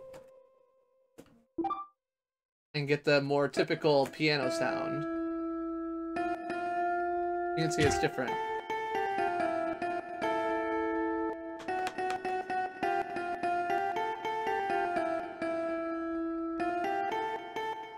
Why do I have 5 thingies, Jose? Which 5 thingies? The 5 knobs? So the knobs control the different things. So knob number 1, which I think I've now misplaced, controls the volume. So all those things on the left are controlled by knobs. So 2 controls the envelope, which is how fast the attack happens. So we can turn it, oh, the 5, those are octaves, sorry. So I can go to the first octave. All the way up, it's 5 different pitches of octaves. And then I can record and record it over my previous thing, right? So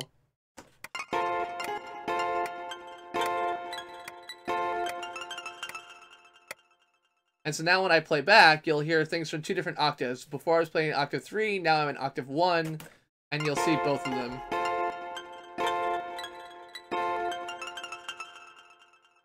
Yep, absolutely. So the people who are doing real things with the are all doing layering. And then we can add reverb, which is everything's more audible back here. Yeah, so I think middle C, this is 440 hertz. And then this is 880 hertz. And this would be like 1760 or so.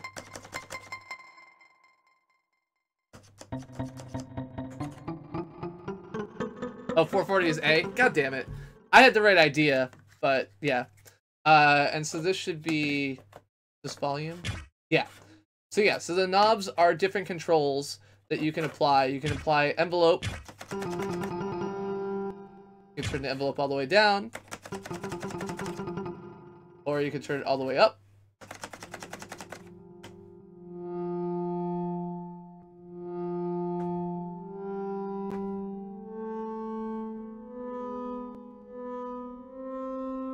Do, re, mi, fa, do, la, ti, do. So the 4th knob is the mystery knob.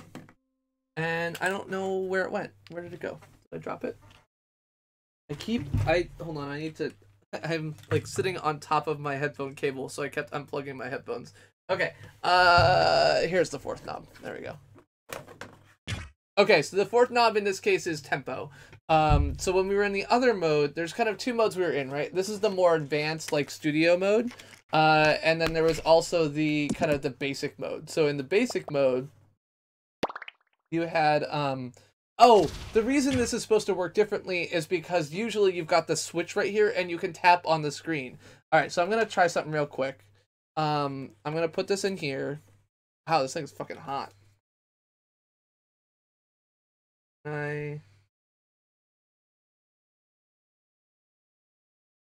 Just a sec. I know that you can't see.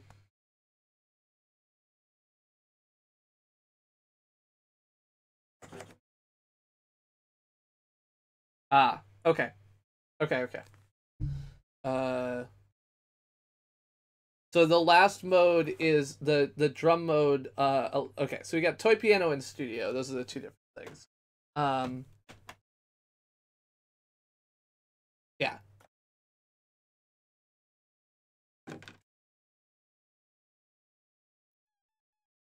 Did that stop? Okay, there we go. Take care, Jacob. So yeah, so the 4th knob, in toy piano mode turns it into, instead of it playing musical notes, is a rhythm.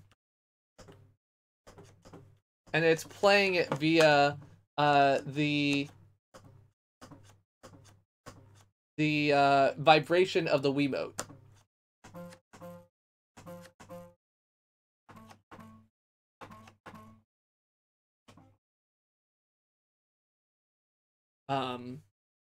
And there's no way to really turn the volume up on that. But yeah, so it's using the rumble in the Wiimote to control it. And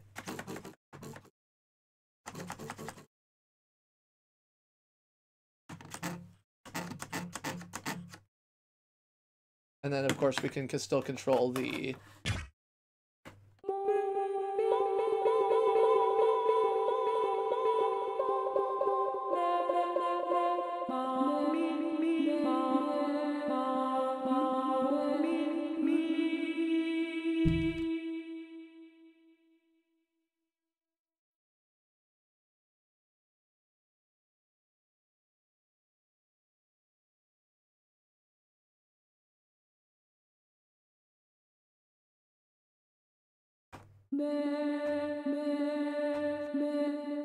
This is the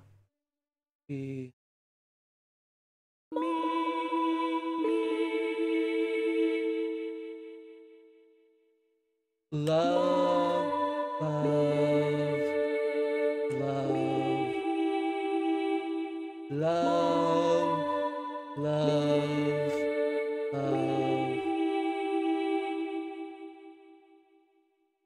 There's. This is my problem with reading sheet music, because I'm so terrible at it. There's nothing you can do that can't be probably done. There's nothing you can do that can't be done.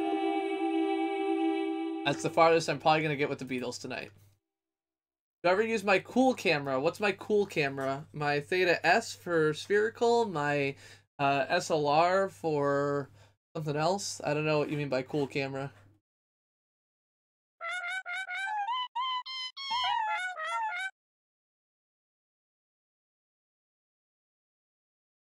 So yeah, this is neat. I think it's a really cool demonstration of how the pieces of the Labo can fit together.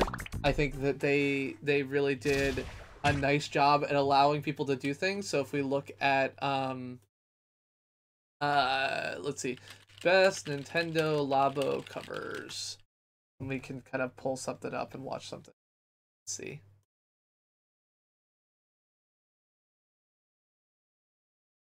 It's not a video. We came here for the 1, 2, 3, 4. And my favorites, which is the old man voice. We would make this on our own. Are in a G chord and bass here, so you can see I like. So I feel like I'm like getting the hang of this. So making a song on the Labo is just scratching the surface of all the. Try this one. Seemed like it was a lot of.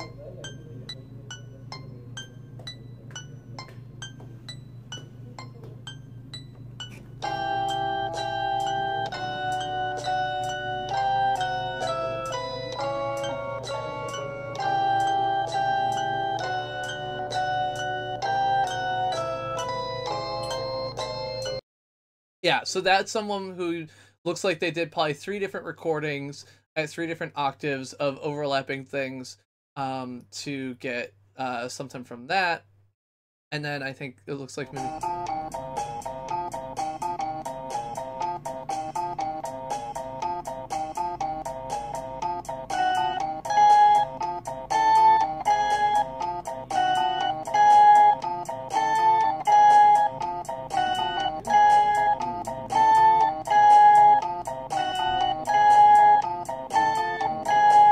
if you're only going to do the intro to Billie Jean, that's not really... I don't know.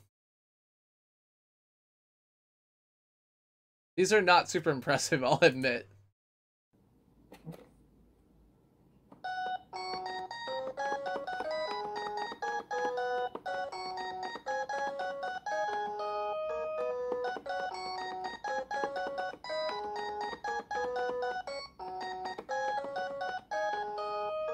See, that's something I could do.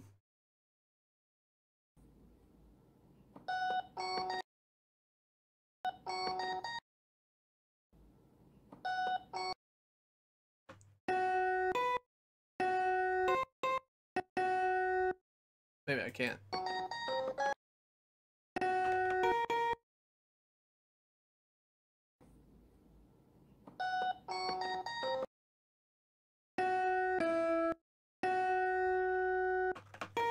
I don't know.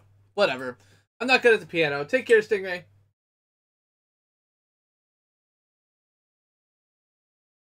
I don't know. I think these chords work fine. Oh, I see what you're saying. Yeah. It's hard to play chords. Because you bump other things.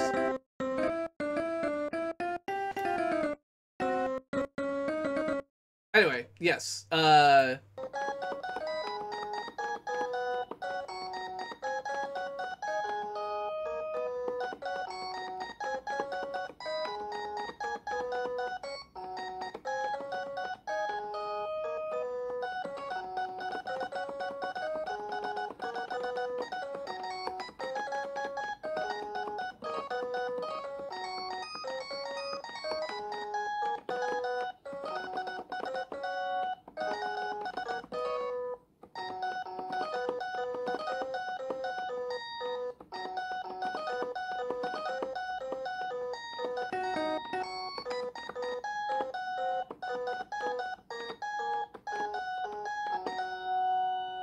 think there's something weird going on here.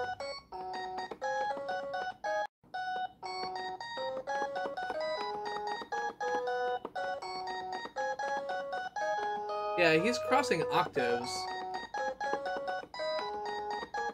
Which is something I don't quite get, so...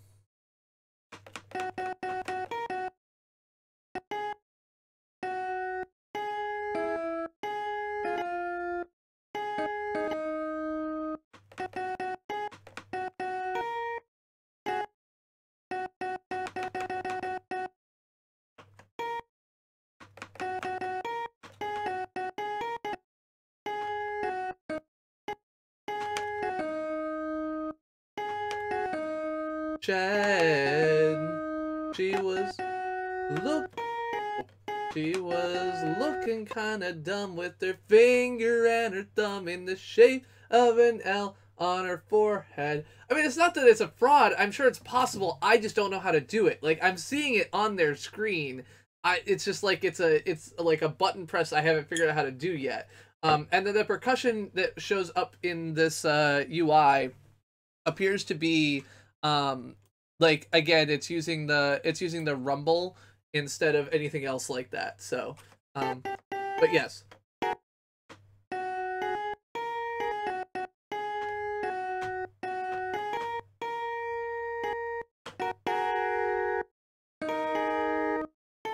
But yeah, so the thing about All-Star is that they were playing very much, instead of with the like the classical, you know, like playing with multiple things, they're just playing with like two fingers. So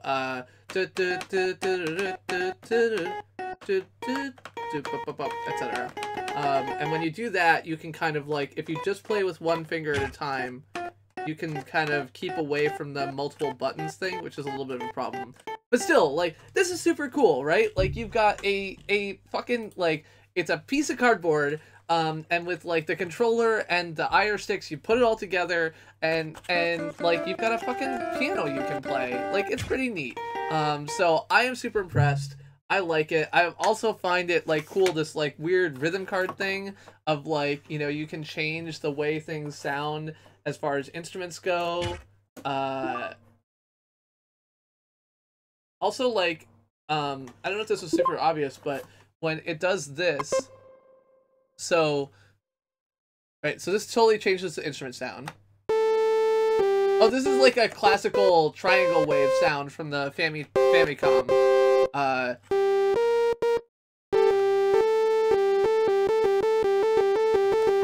Like, triangle waves are one of the sound types you get, and then if we do this, and we change it to a thing, so now you're gonna see it's got this whole, it's got a picture right now of the actual, like, inside of that, which I don't know exactly how it generates it, because it's like vibrating and everything else like that, which is a little bit weird, but... Oh, right, I gotta take this out. So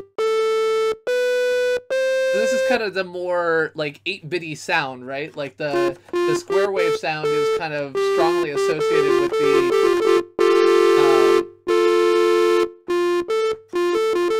NES sound in general, because the NES sound has 2 square wave generators and 1 triangle wave generator, which is usually used for background noise, and then you've got, like, you know, like, percussion and other things like that. So, play Wario's Woods. Wario's Wood sheet music. I don't think that's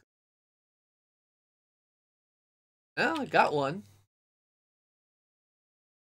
Oh, right, there's no, like, music in most of Wario's Woods, but this is the stage clear music, but it's way too complex for me. Like, I can't play this many notes at once.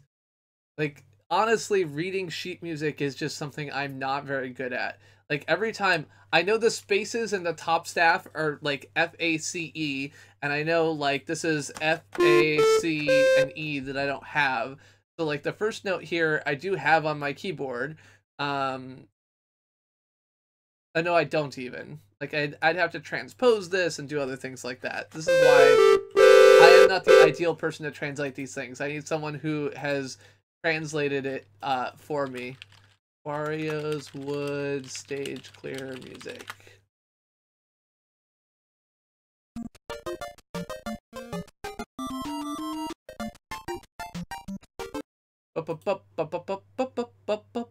This is